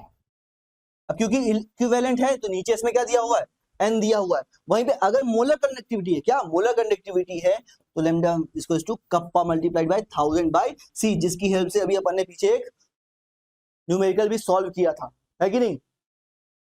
चलो भाई अगला सवाल देखो, वही बात हिंदी में सिंपल सी बात है, समतुल्य चालकता और मोलर चालकता के बीच में ये चीजें पढ़ते हुए चलना भाई साहब, बेफिक्र रहना, हर एक चीज कर लेना क्योंकि हेल्प मिलेगी ही मिलेगी इससे। आगे देखो, फैराडे के विद्युत अपघटन के नियम लिखिए, write the Faraday's laws of electrolysis. तो दो लॉ दिए थे हमारे फैराडे ने, यहां से आपको ये बहुत इंपॉर्टेंट है, W=ZQ, और दूसरे लॉ का फॉर्मूला W1/W2 E1/E2। इन दोनों पे न्यूमेरिकल्स भी आ सकते हैं, ये याद रखना कि इस पे न्यूमेरिकल भी पूछा जा सकता है। क्या पूछा जा सकता है, न्यूमेरिकल पूछा जा सकता है। अब यहाँ पे देखो W=Z=Q, Q क्या है आपका, चार्ज है, क्या है, चार्ज है।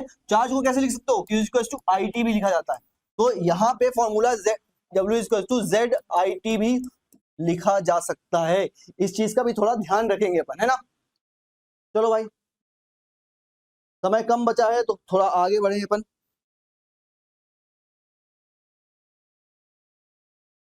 चलिए भाई अगला सवाल देखो, explain the difference between electrochemical cell and electrolytic cell. जो मैंने बात बोली थी कि एक डिफरेंस यहाँ पे भी आएगा, तो इलेक्ट्रोकेमिकल सेल और इलेक्ट्रोलिटिक सेल के बीच में डिफरेंस जरूरी है। रासायनिक ऊर्जा को विद्युत ऊर्जा में परिवर्तन करता है, विद्युत ऊर्जा को रासायनिक ऊर्जा में परिवर्तित करता है। ये इलेक्ट्रोकेमिकल का है, ये इलेक्ट्रोलिटिक है।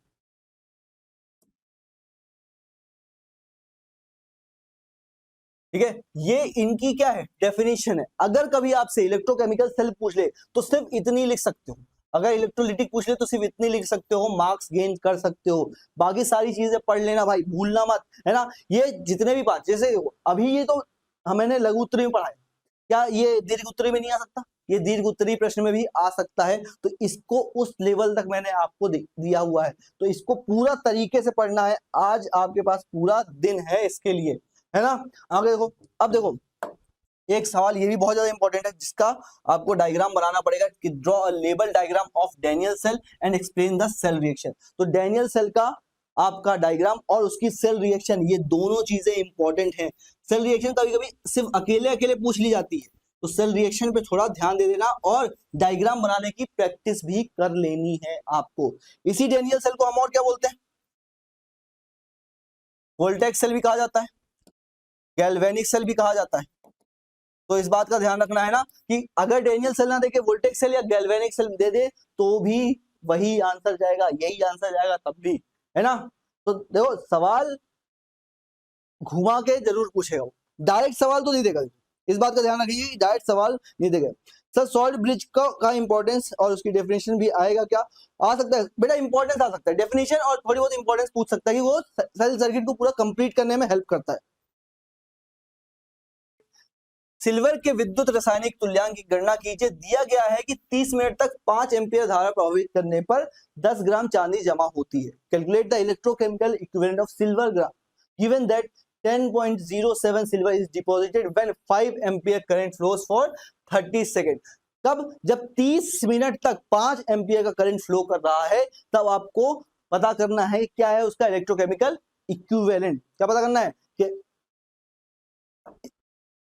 ये सिंपल फराडे का पहला नियम, अरे दिख रहा है कि नहीं दिख रहा? ये वही बात है, W is equals to Z Q. क्या?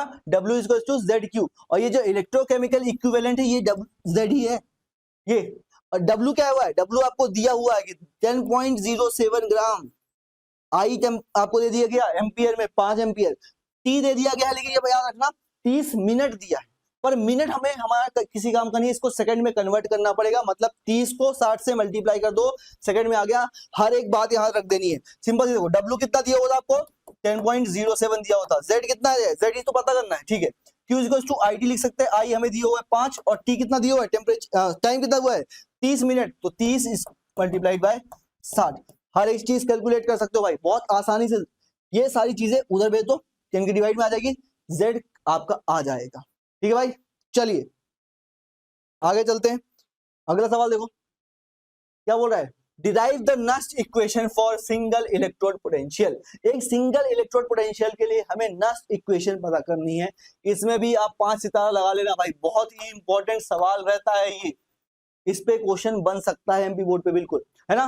तो ये चीज तरीके से पढ़ के जानी है, अगर इसको तरीके से नहीं पढ़ा भाई तो नस्ट इक्वेशन बहुत परेशान करने वाली है आपको। इस बात का ध्यान रखना है कि नस्ट इक्वेशन आपको परेशान कर सकती है। ठीक है बेटा, तो देखो अभी समय कम है इसलिए आंसर्स भी अपन उतना नहीं जान पाएंगे, पर आपको पीडीएफ क्लास के तुरंत बाद मिल जाएगी, इस बात की गारंटी रहेगी, है ना।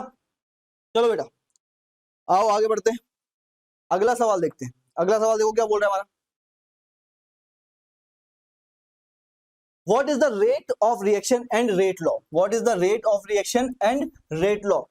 Basically भाई साहब हमने इलेक्ट्रोकेमिस्ट्री खत्म कर लिया है, हम केमिकल काइनेटिक्स रासायनिक बलगति पे आगे आ रहे हैं। तो पहला सवाल केमिकल काइनेटिक्स रासायनिक बलगति से क्या है कि अभिक्रिया की दर और दर का नियम क्या होता है ये समझाना है। दो डेफिनेशन आपसे पूछी गई, कितनी? दो डेफिनेशन पूछी गई है, अभिक्रिया दर पूछा गया है और दर नियम क्या होता है ये पूछा गया है। दोनों की डेफिनेशन आपको रटी होनी चाहिए, क्योंकि केमिकल काइनेटिक्स जैसे आप पढ़ना शुरू करते हो पहले पेज पे ही यही बात पढ़ाई जाती है कि रेट लॉ क्या है और रेट ऑफ रिएक्शन क्या है। रेट ऑफ रिएक्शन क्या बोलती है, दर क्या बोलती है, किस हिसाब से रिएक्टेंट आपके कम हो रहे हैं या क्या प्रोडक्ट आपके बन रहे हैं, यही होती है आपकी क्या रेट, क्या रिएक्शन रेट, है ना। चलिए भाई अगला सवाल देखो, देखो छोटा सा सवाल है, डेफिनेशन इसकी रटी हुई होनी चाहिए, है ना। What is activation energy? What is activation energy? सक्रियण ऊर्जा क्या होती है? सक्रियण ऊर्जा क्या भाई? सक्रियण ऊर्जा वह न्यूनतम ऊर्जा है जो अभिकारकों को अभिक्रिया प्रारंभ करने के लिए प्राप्त करनी चाहिए। जब तक ये ऊर्जा प्राप्त नहीं कर पाओगे रिएक्शन आगे नहीं बढ़ेगी। प्रोडक्ट में बनने के लिए, प्रोडक्ट में रिएक्टेंट्स को प्रोडक्ट में कन्वर्ट होने के लिए ये एनर्जी बैरियर पास करना पड़ता है। Activation energy is the minimum energy that reactant must acquire to initiate a reaction. किसी भी रिएक्शन को इनिशिएट करने के लिए ये एनर्जी उन्हें एक्वायर करनी पड़ती है, ठीक है। यह अभिकारकों को संक्रमण अवस्था तक पहुंचाने के लिए आवश्यक ऊर्जा है, ये उनको आगे बढ़ाने के लिए, उस पार तक ले जाने के लिए क्या है, इंपॉर्टेंट है। अगर ये ऊर्जा नहीं मिलेगी तो आपकी अभिक्रिया कंप्लीट नहीं होगी, आपकी रिएक्शन कंप्लीट नहीं होगी। बेसिकली एक बात याद रखना, कहाँ गया उत्प्रेरक उत्प्रेरक सक्रियण ऊर्जा को कम करने के लिए अभिक्रिया की दर बढ़ाते हैं। ये क्या बात है, जो आपके उत्प्रेरक है या कह सकते हैं कैटलिस्ट है, वो क्या करते हैं, इसी बैरियर को कम कर देते हैं जिससे रिएक्शन आसानी से हो जाए। हम कहते हैं ना कि कैटलिस्ट मिला दो, उसकी वजह से रिएक्शन अभिक्रिया तेज हो जाती है। क्यों तेज हो जाती है, देखो बेसिकली बात ये थी कि कुछ ये कंडीशन थी, ये एक आपकी एक्टिवेशन एनर्जी थी जिसको पास करना पड़ रहा था, आपके उत्प्रेरक ने क्या किया, इसको डाउन कर दिया, यहां ला दिया, अब आसानी से क्रॉस हो रही है अभिक्रिया, इसीलिए उत्प्रेरक की प्रेजेंस में बहुत स्पीड अप हो जाती है। ठीक है, तो एक्टिवेशन एनर्जी साथ ही साथ कैटलिस्ट में क्यों इंपॉर्टेंट है ये भी आपको याद होना चाहिए। चलो बेटा अगला सवाल देखो, अभिक्रिया की कोटि को परिभाषित कीजिए, define the order of reaction. अब एक बात ध्यान रखना, मोलिकुलरिटी और अभिक्रिया की कोटि कह सकते हैं ऑर्डर ऑफ रिएक्शन, इस पे सवाल हमेशा बनते हैं, इस पे डिफरेंस भी बनता है, उस पर भी मैं सवाल लेके आया हूं, बेफिक्र रहो, उसका डिफरेंस का भी सवाल है अपने पास, लेकिन अभी से बता देता हूं इंपॉर्टेंट बात है ये। Order of a reaction, it is defined as sum of the powers to which the concentration are raised in the rate law expression. The order of reaction is an experimental quantity. अभी जो order of reaction है ये क्या है, experimental quantity है।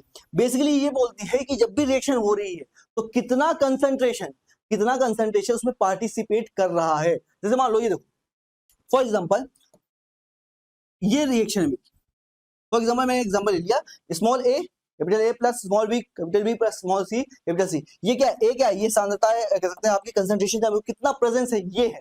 तो जरूरी नहीं है कि ये इसके बराबर हो, ए प्लस बी प्लस सी के बराबर हो, ये तो उतना पूरा आपने दे दिया ना, इतना दिया है, उसका कितना पार्ट रिएक्शन में यूज हो रहा है, कितना पार्ट अभिक्रिया में यूज हो रहा है, उसको जब आप प्लस करोगे एक्स वाई जेड जो उस समय पे यूज हो रहा होगा, उसके जोड़ने पे हमें क्या मिलता है, ऑर्डर ऑफ रिएक्शन मिलता है, जो कि 0 भी हो सकता है, 1 भी हो सकता है, 2 भी हो सकता है।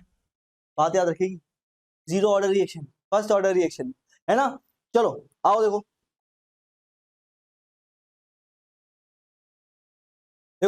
अभिक्रिया की कोटि क्या बोलती है भाई, इसे दर नियम व्यंजन के सांद्रता यदा पदों की घातों के योग के रूप में परिभाषित किया जाता है। अभिक्रिया की कोटि एक प्रायोगिक मात्रा है, क्या है, एक प्रायोगिक मात्रा है ये भाई, है ना। जैसे कि ये ए जरूरी नहीं है कि ए प्लस बी प्लस सी के बराबर हो, ये जरूरी नहीं है, ये कंप्लीट जरूरी नहीं होता है। उस वक्त पे कितना कंसंट्रेशन उसका यूज हो रहा है, कितना उसकी सांद्रता कितनी इस्तेमाल हो रही है, इस बात पे डिपेंड करती है हमारी क्या, अभिक्रिया की कोटि। ठीक है, 0 भी हो सकती है, 1 भी हो सकती है और 2 भी हो सकती है। तो ये सवाल भी आपके लिए इंपॉर्टेंट रहेगा। और साथ ही साथ मैंने आपको बता ही दिया कि ऑर्डर ऑफ रिएक्शन और मॉलिक्यूलरिटी के बीच में डिफरेंस भी आपके लिए बहुत ज्यादा इंपॉर्टेंट है। सवाल क्या बोल रहा भाई, शून्य कोटि, प्रथम कोटि और द्वितीय कोटि अभिक्रिया के लिए वेग स्थिरांक की इकाई लिखिए। अब देखो वेग स्थिरांक की इकाई कह सकते हैं यूनिट ऑफ रेट कांस्टेंट, बहुत ज्यादा इंपॉर्टेंट हो जाता है। और सिर्फ एक आपको चीज याद रखनी है, सिर्फ एक ही यूनिट आपको याद रखनी है, उसकी हेल्प से सारी यूनिट अपने आप निकल जाएगी। आपको याद रखना है एन के लिए कि एन कोटि के लिए अभिक्रिया के लिए क्या होगा। तो एन कोटि के लिए क्या होता है भाई, एन कोटि के लिए होगा आपका m equal to 1 minus N S inverse, क्या, या फिर कह सकते हैं L minus 1 plus 1 plus N mole 1 minus N S inverse. Simple सी बात, देखो ऐसे नहीं ऐसे याद कर लो। देखो लीटर को लिखना है -1 प्लस एन, मोल को लिखना है आपको n 1 माइनस एन, और सेकेंड आपके हमेशा इनवर्स में रहेंगे। ठीक है, अगर आपको 0 ऑर्डर के निकालते, किसके लिए, देखो सबसे पहले 0 ऑर्डर के निकालते, 0 ऑर्डर n की जगह पे रख दो 0, मतलब L इनवर्स बचेगा n की जगह पे, 1 माइनस एन मोल बचेगा, पॉजिटिव बचेगा, और second inverse as it is. ये किसका हो गया, 0 ऑर्डर रिएक्शन का हो गया। किसका, 0 ऑर्डर रिएक्शन का हो गया। ये देखो मोल पॉजिटिव में, लीटर इनवर्स, सेकेंड इनवर्स। अगर ये 1 के लिए निकालना हो तो 1 की जगह n की जगह 1 रखते हैं, -1 आ गया, लीटर क्या हो जाएगा, खत्म। 1 माइनस 1 अगेन मोल भी खत्म, सिर्फ क्या बचा आपका, सेकेंड इनवर्स बचा है। इसीलिए एक कोटि के लिए क्या है आंसर, देखो सेकेंड इनवर्स, फर्स्ट ऑर्डर के लिए सेकेंड इनवर्स, और वहीं पे 0 ऑर्डर के लिए आपके mole litre inverse second inverse. अगर 2 के लिए करें, 2 के लिए करते हैं तो सिंपल सी बात है, फॉर्मूले ने क्या बोला था कि लीटर में 1 माइनस 1 प्लस एन करना है, प्लस एन हम 2 के लिए निकाल रहे हैं, मतलब कि यहाँ पे +2 हो जाएगा। हाँ है ना, मोल के लिए 1 माइनस n था, मतलब यहाँ पे क्या हो जाएगा अगेन 1 माइनस 2 हो जाएगा, और सेकंड इनवर्स में तो कुछ करना ही नहीं था, वो second inverse as it is था। अगर ये यहाँ पे -1 + 2 कितना बचेगा, लीटर 1 बचेगा, पर पॉजिटिव में क्या रहेगा, पॉजिटिव में बचेगा। मोल 1 माइनस 2 मतलब -1 बचेगा, और second inverse as it is रहेगा। चेक करो क्या यही है हमारे उसमें, लीटर हमारा पॉजिटिव है, मोल इनवर्स सेकंड इनवर्स। तो कभी भी किसी भी ऑर्डर की इकाई देते, कोई सी भी ऑर्डर की इकाई देते, आपको याद रखना है ये फॉर्मूला, और ये फॉर्मूला रट लेना, हर एक यूनिट आपकी आ जाएगी सिर्फ एक फॉर्मूले से। ये एक फॉर्मूला इतना इंपॉर्टेंट रहेगा आपके लिए, है ना। तो इस फॉर्मूले की फटाफट स्क्रीनशॉट ले लो, इस फॉर्मूले से आप किसी भी कोटि का क्या निकाल सकते हो, यूनिट निकाल सकते हो अभिक्रिया कोटि की, है ना। चलो अश्विनी सलाम, सर केमिस्ट्री में ऑब्जेक्टिव की तैयारी कैसे करें। बेटा देखो, ये जो बात पूरी पढ़ रहे हैं, इसके किसी भी छोटे से सवाल से बन सकता है, यहाँ तक कि रेट कांस्टेंट के फॉर पूछ सकता है कि जीरो ऑर्डर का कौन सा है, 4 ऑप्शन दे देगा, वहां से भी ऑब्जेक्टिव बन सकता है। इसी चीज को ऑब्जेक्टिव में वो कन्वर्ट कर सकते हैं। तो ऑब्जेक्टिव कहीं से भी पूछा जा सकता है, लेकिन इसकी तैयारी भी अपन करेंगे। चलो बेटा आओ आगे बढ़ते हैं, अगला सवाल देखते हैं। देखो भाई, जो बात मैं बोल रहा था कि मोलिकुलरिटी और ऑर्डर ऑफ रिएक्शन के बीच में डिफरेंस, आणविकता और अभिक्रिया की कोटि में अंतर स्पष्ट कीजिए। ये जो डिफरेंस है बहुत ज्यादा इंपॉर्टेंट हो जाता है, बहुत ही ज्यादा इंपॉर्टेंट हो जाता है, क्योंकि कई बार पूछा गया है। किसी भी प्रारंभिक अभिक्रिया में भाग लेने वाले अणुओं की संख्या को क्या बोलते हैं, आणविकता बोलते हैं। वहीं पे अभिक्रिया की दर पर अभिकारकों की सांद्रता के प्रभाव को दर्शाने वाले संख्यात्मक मान को क्या बोला जाता है, आपका अभिक्रिया की कोटि कहा जाता है। ये सैद्धांतिक उदाहरण है और ये प्रायोगिक है, ये थ्योरेटिकल कॉन्सेप्ट है। ये क्या है, थ्योरेटिकल कॉन्सेप्ट है। ये क्या है, एक्सपेरिमेंटल कॉन्सेप्ट है। ये हमेशा कंप्लीट रहेगा, 1 2 3 से ही डिनोट होगा। ये पूर्णांक तो हो ही सकता है, पूर्णांक तो हो ही सकता है, भिन्न भी हो सकता है, आपके फ्रैक्शन में भी आ सकता है, यहां तक कि नेगेटिव भी हो सकता है। मतलब कि अगर ऑर्डर ऑफ रिएक्शन बोलो तो नेगेटिव ऑर्डर में भी जा सकता है ऑर्डर ऑफ रिएक्शन, इस बात को ध्यान रखिए। पर ये हमेशा कंप्लीट रहेगा। ये कंप्लीट कैसे, देखो मोलिकुलरिटी इस बात से डिफाइन होती है कि कितने रिएक्टेंट उसमें अभिक्रिया में पार्ट ले रहे हैं। जैसे A + B makes C + D, तो यहाँ पे आप जब मोलिकुलरिटी निकालोगे तो 2 लोग पार्टिसिपेट कर रहे हैं। कितने लोग पार्टिसिपेट कर रहे हैं, 2 लोग। लेकिन अगर यहीं पे बोल दो कि 2A + 3B पार्टिसिपेट कर रहे हैं, तो अब 2 ये हैं 3 ये हैं, तो टोटल 5 हो गए। बात समझो, कभी भी फ्रैक्शन में नहीं होगा, कंप्लीट रहेगा, हमेशा भी पूर्णांक में ही रहता है, हमेशा का हमेशा पूर्णांक में रहेगा। बात क्लियर है। देखो यहाँ देखो, अभिक्रिया समीकरण से निर्धारित हो जाता है। क्यों, जैसे समीकरण हमने देखा उसमें हमें पता चल गया कि कितने उसमें कंसंट्रेशन है, उसकी डायरेक्टली जोड़ दो, बात होगी। प्रायोगिक डेटा से होता है। ये कैसे पता कर सकते हो आप, एक्सपेरिमेंटल डेटा से। हमेशा एक्सपेरिमेंटल डेटा से ही निकाला जा सकता है क्या, ऑर्डर ऑफ रिएक्शन। क्या, ऑर्डर ऑफ रिएक्शन, बात याद रहेगी बेटा। और साथ ही साथ ये भी याद रखना ना, बेटर रूप में भी पाया जा सकता है, ऋणात्मक भी हो सकता है ये, ठीक है। चलिए आगे बढ़ते हैं, अगला सवाल देखो भाई, अगला सवाल क्या बोल रहे हैं, prove that half life period of first order reaction is proportional to initial concentration of reactant। ये प्रूफ आएगा, इस बात को याद रखना भाई, 5 मार्क में कर लो। अगर ये नहीं आता है, मान लो ये प्रूफ करने को नहीं आता है, तो इस पे सवाल जरूर बनेंगे कि T half is equals to 0.693 upon के, इस पे सवाल जरूर बनेगा। फर्स्ट ऑर्डर रिएक्शन के हाफ लाइफ पे सवाल बनते हैं। साथ ही साथ T half of zero order भी, जीरो ऑर्डर का भी, शून्य कोटि का भी T half बहुत ज्यादा इंपॉर्टेंट हो जाता है, इनिशियल अपॉन 2K जो कि होता है, ये जीरो ऑर्डर का है ना, इनिशियल कंसंट्रेशन अपॉन 2K, ये इंपॉर्टेंट रहता है, इस बात का ध्यान रखना। इन दोनों पे न्यूमेरिकल बनने के चांसेस रहेंगे। अभी तो अपन क्या देखने वाले हैं कि हाफ लाइफ साइकिल कैसे प्रोपोर्शनल इनिशियल कंसंट्रेशन के, वो प्रूव करना है।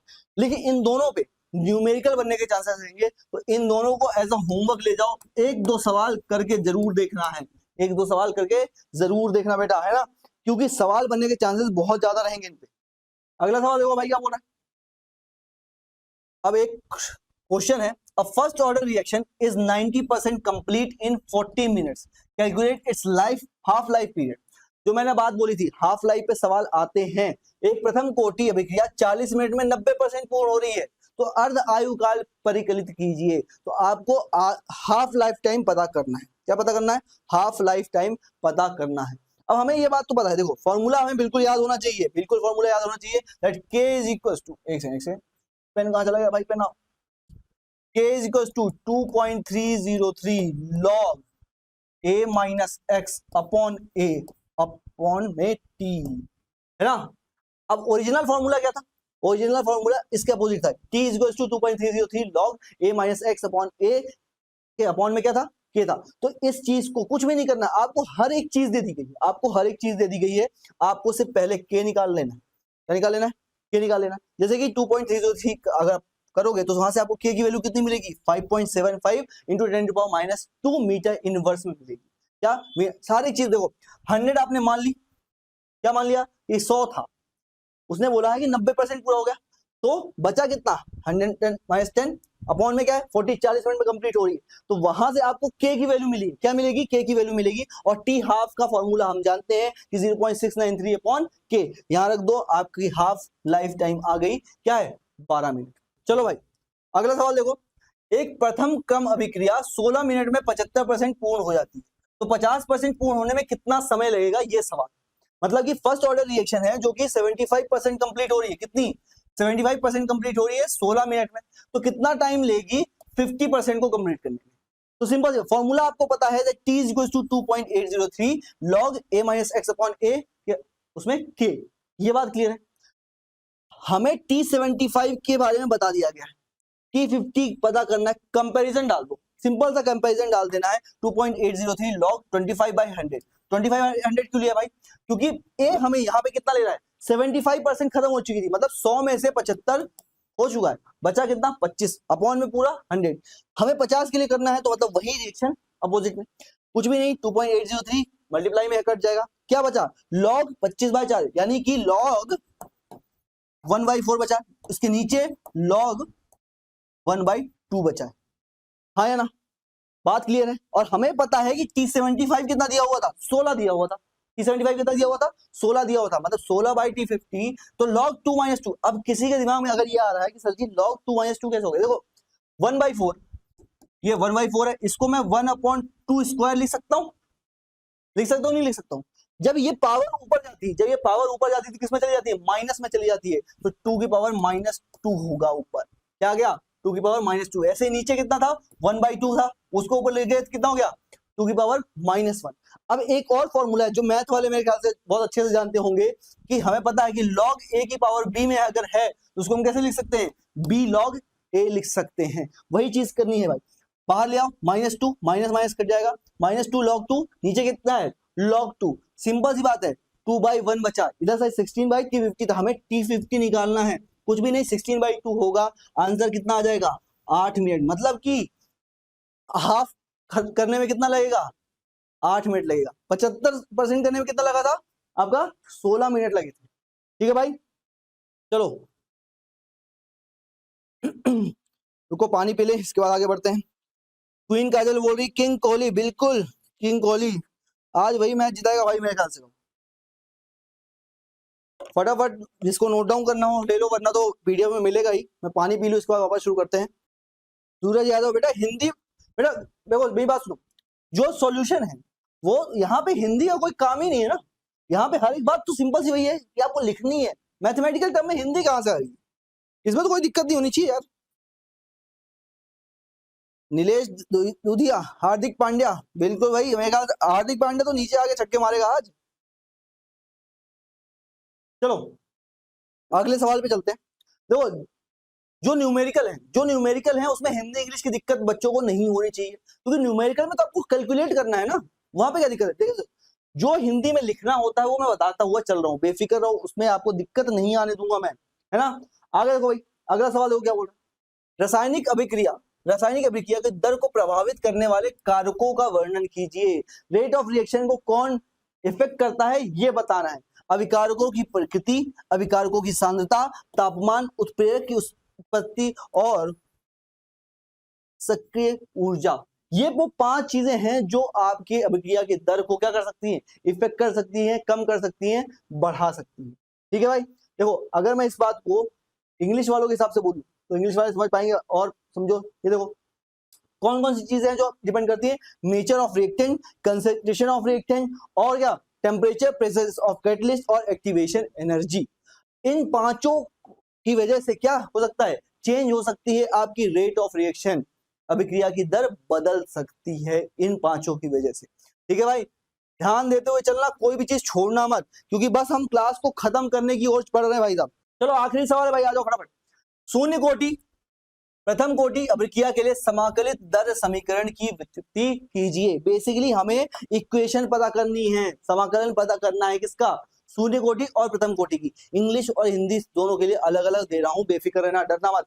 सबसे पहले जीरो ऑर्डर रिएक्शन के लिए, इंग्लिश वालों पहले देख लो, जीरो ऑर्डर रिएक्शन के लिए हमें रेट ऑफ रिएक्शन पता है कि K A naught zero is equal to K, rate क्या आ रही है, जहां पे क्या ए क्या है, कंसंट्रेशन ऑफ रिएक्टेंट है, के क्या है, रेट कांस्टेंट है, और change in concentration with time क्या है, minus D A by D T, क्योंकि कम हो रहा है, रिएक्टेंट क्या हो रहा है, कम हो रहा है। अब जब आप इसको इंटीग्रेट करोगे, जब आप इंटीग्रेट करोगे तब आपको आपकी फाइनल इक्वेशन मिलेगी। देखो इंटीग्रेट करना है, उसकी लोअर लिमिट क्या है, ए नॉट, अपर लिमिट क्या है, कितने टाइम पे, टी टाइम पे उसका कंसंट्रेशन। जब आप इसको क्या करोगे, इंटीग्रेट करोगे, तब आपको आपकी फाइनल इक्वेशन मिलेगी, A T equal to A naught minus K dot T. English वालों आपके लिए था ये। अब देखो हिंदी वाले बच्चे हमारे सबसे ज्यादा इंपॉर्टेंट है भाई, उनको भी देख लेते हैं। देखो शून्य कोटि की अभिक्रिया के लिए अगर मुझे क्या निकालना है, उसका समाकलित समीकरण निकालना है, तो शून्य कोटि की अभिक्रिया की दर मुझे पता है, दर क्या होती है, के इक्वल टू ए नॉट, क्या होती है, के इक्वल टू ए नॉट, जहां पे ए क्या है, सांद्रता है, क्या है, सांद्रता है, और के क्या है, दर नियतांक है। तो भाई समय के साथ साथ सांद्रता में परिवर्तन क्या होगा, minus D A by D T is to K, जो कि क्या है, जब आप इसको क्या करोगे, समाकलन करोगे, जब इसका समाकलन करोगे तो आपका फाइनल समीकरण क्या आएगा, ए टी, ए किसी फाइनल टाइम पे और इनिशियल टाइम पे वाले कंसंट्रेशन से माइनस करना है के टी। ये फाइनल समीकरण किसके लिए, जीरो ऑर्डर के लिए, शून्य कोटि अभिक्रिया के लिए है। किसके लिए, शून्य कोटि अभिक्रिया के लिए है। पर सवाल ने हमसे प्रथम कोटि के बारे में भी बात की थी, किसके बारे में, प्रथम कोटि के बारे में, फर्स्ट ऑर्डर रिएक्शन के बारे में भी बात की थी। कुछ भी नहीं करना, सेम चीज करनी है, डिट्टो सेम। यहाँ पे भी रेट, वहां ए जीरो था, यहाँ पे ए की वैल्यू क्या आ जाएगी, 1 आ जाएगी, क्या जाएगी, 1 आ जाएगी। अगेन मुझे पता है कि चेंज इन कंसंट्रेशन टाइम के साथ कितना हो रहा है, ये हो रहा है ना। कुछ भी नहीं करना है, इसको इंटीग्रेट कर देना है, क्या करना है, इसको इंटीग्रेट कर देना है, इनिशियल टाइम दोनों लिमिट और फाइनल टाइम पे कंसंट्रेशन कितना है, उसमें क्या करना है, आपको इंटीग्रेट करना है। तो इसकी वजह से आपको जो आपकी फाइनल इक्वेशन मिलेगी वो ये, ठीक है, दोनों वे में उसको लिखा जाता है। हिंदी वाले बच्चों ये देखिए आपके लिए प्रथम कोटि में पढ़ लेते हैं। प्रथम कोटि की अभिक्रिया के लिए दर नियम क्या है, के ए की पावर 1, दर क्या है, के ए की पावर 1, कुछ भी नहीं, जहां पे ए क्या है, आपकी सांद्रता है, के क्या है, दर नियतांक है। इसको सिर्फ आपको क्या करना है, समाकलन करना है, लोअर लिमिट और अपर लिमिट की हेल्प से, क्या, लोअर लिमिट और अपर लिमिट की हेल्प से। जब आप इस बात को पूरी तरीके से आप सॉल्व करोगे तो आपका फाइनल समीकरण आएगा। अब देखो अपने पास इतना समय नहीं है कि इस चीज को पूरा डिटेल में ले सके, लेकिन आप अभी आपके पास पूरा दिन है, इसको हर एक बात को, हर एक सवाल को डिटेल में ले लेना, हर एक सवाल की डिटेल में अवधारणा कर लेना भाई, दिमाग में बिठा लेना है आपको हर एक सवाल, जिससे आपका जो रिजल्ट है वो और अच्छा हो सके। तो ये थी आज की क्लास, जिसमें 3-4 मैंने आपको क्या दिए, होमवर्क दिए हैं, वो होमवर्क भी कर लेना है आपको, है ना। जैसे कि मोलैलिटी का मैंने आपको क्या दिया है, डेफिनेशन आपको पढ़ना है, ठीक है। तो ये सारी चीजें आपको कर लेनी है। हाँ काला जामुन, बिल्कुल बेटा, टॉप करो, मुलाकात तो करनी है आपसे भाई, और आपका फैन पेज तो मैं खुद बनवाऊंगा एक दिन, है ना। चलो अब देखो, आज की क्लास में हमने 3 चैप्टर खत्म कर लिए, 3 चैप्टर, इन सभी के लगभग ऑन एन एवरेज 12 सवालों को आज रात तक किसी भी हाल में दिमाग में बैठा लेना है आपको, भूलना नहीं है किसी भी चीज के बारे में, भूलोगे तो चीजें गड़बड़ होती जाएंगी भाई, है ना। और कल हम टुमारो 10 मार्च को वापस 9 बजे मुलाकात करते हैं 2 चैप्टरों के लिए। कौन कौन से, डी एंड एफ ब्लॉक, कह सकते हैं डी एंड एफ तत्वों के बारे में बात करेंगे और कोऑर्डिनेशन कंपाउंड।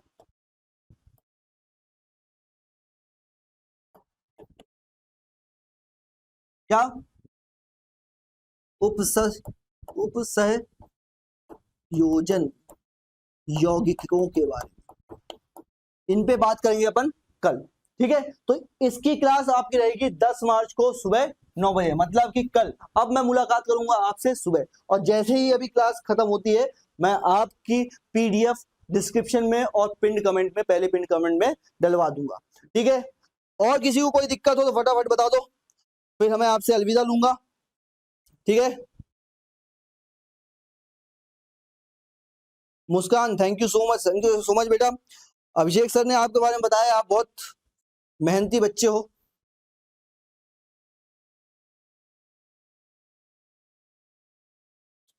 चलो बेटा, ठीक है, तो मैं मिलता हूं आपसे अब कल। चलो, बाय।